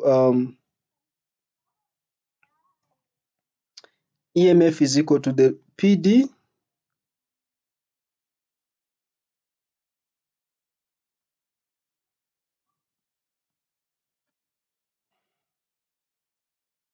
EMF is equal to terminal PD times, EMF is going to be equal to the terminal PD times, plus the lost volts. So that is terminal PD plus the lost volts. Something has happened to my pen. I have to stop here for this part. So for this answer here, we have agreed that the answer is C. When switch S is closed, the potential difference across the battery falls because work is done against the internal resistance of the battery. Because work is done against the internal resistance of the battery, it means the terminal PD is going to be less than the EMF of the battery. So the answer is C. Okay, let's begin from this question in part 6, I think. Part 6, we shall start from here. I hope you learned something from these videos. You must also have noticed that as we advance, the questions become more direct. But that is because the questions at the end are questions from all the past paper questions from years far away from 2000, from 2000, they're actually around 2013, 14, 2012. Those questions used to be simple, but as Cambridge advances, the questions become more technical and advanced. And you must also have noticed that there is too much repetition of almost the same questions, just modified slightly. Therefore, when you practice, I bet that you will gain confidence with these questions. All the best. See you in part 6. Bye bye.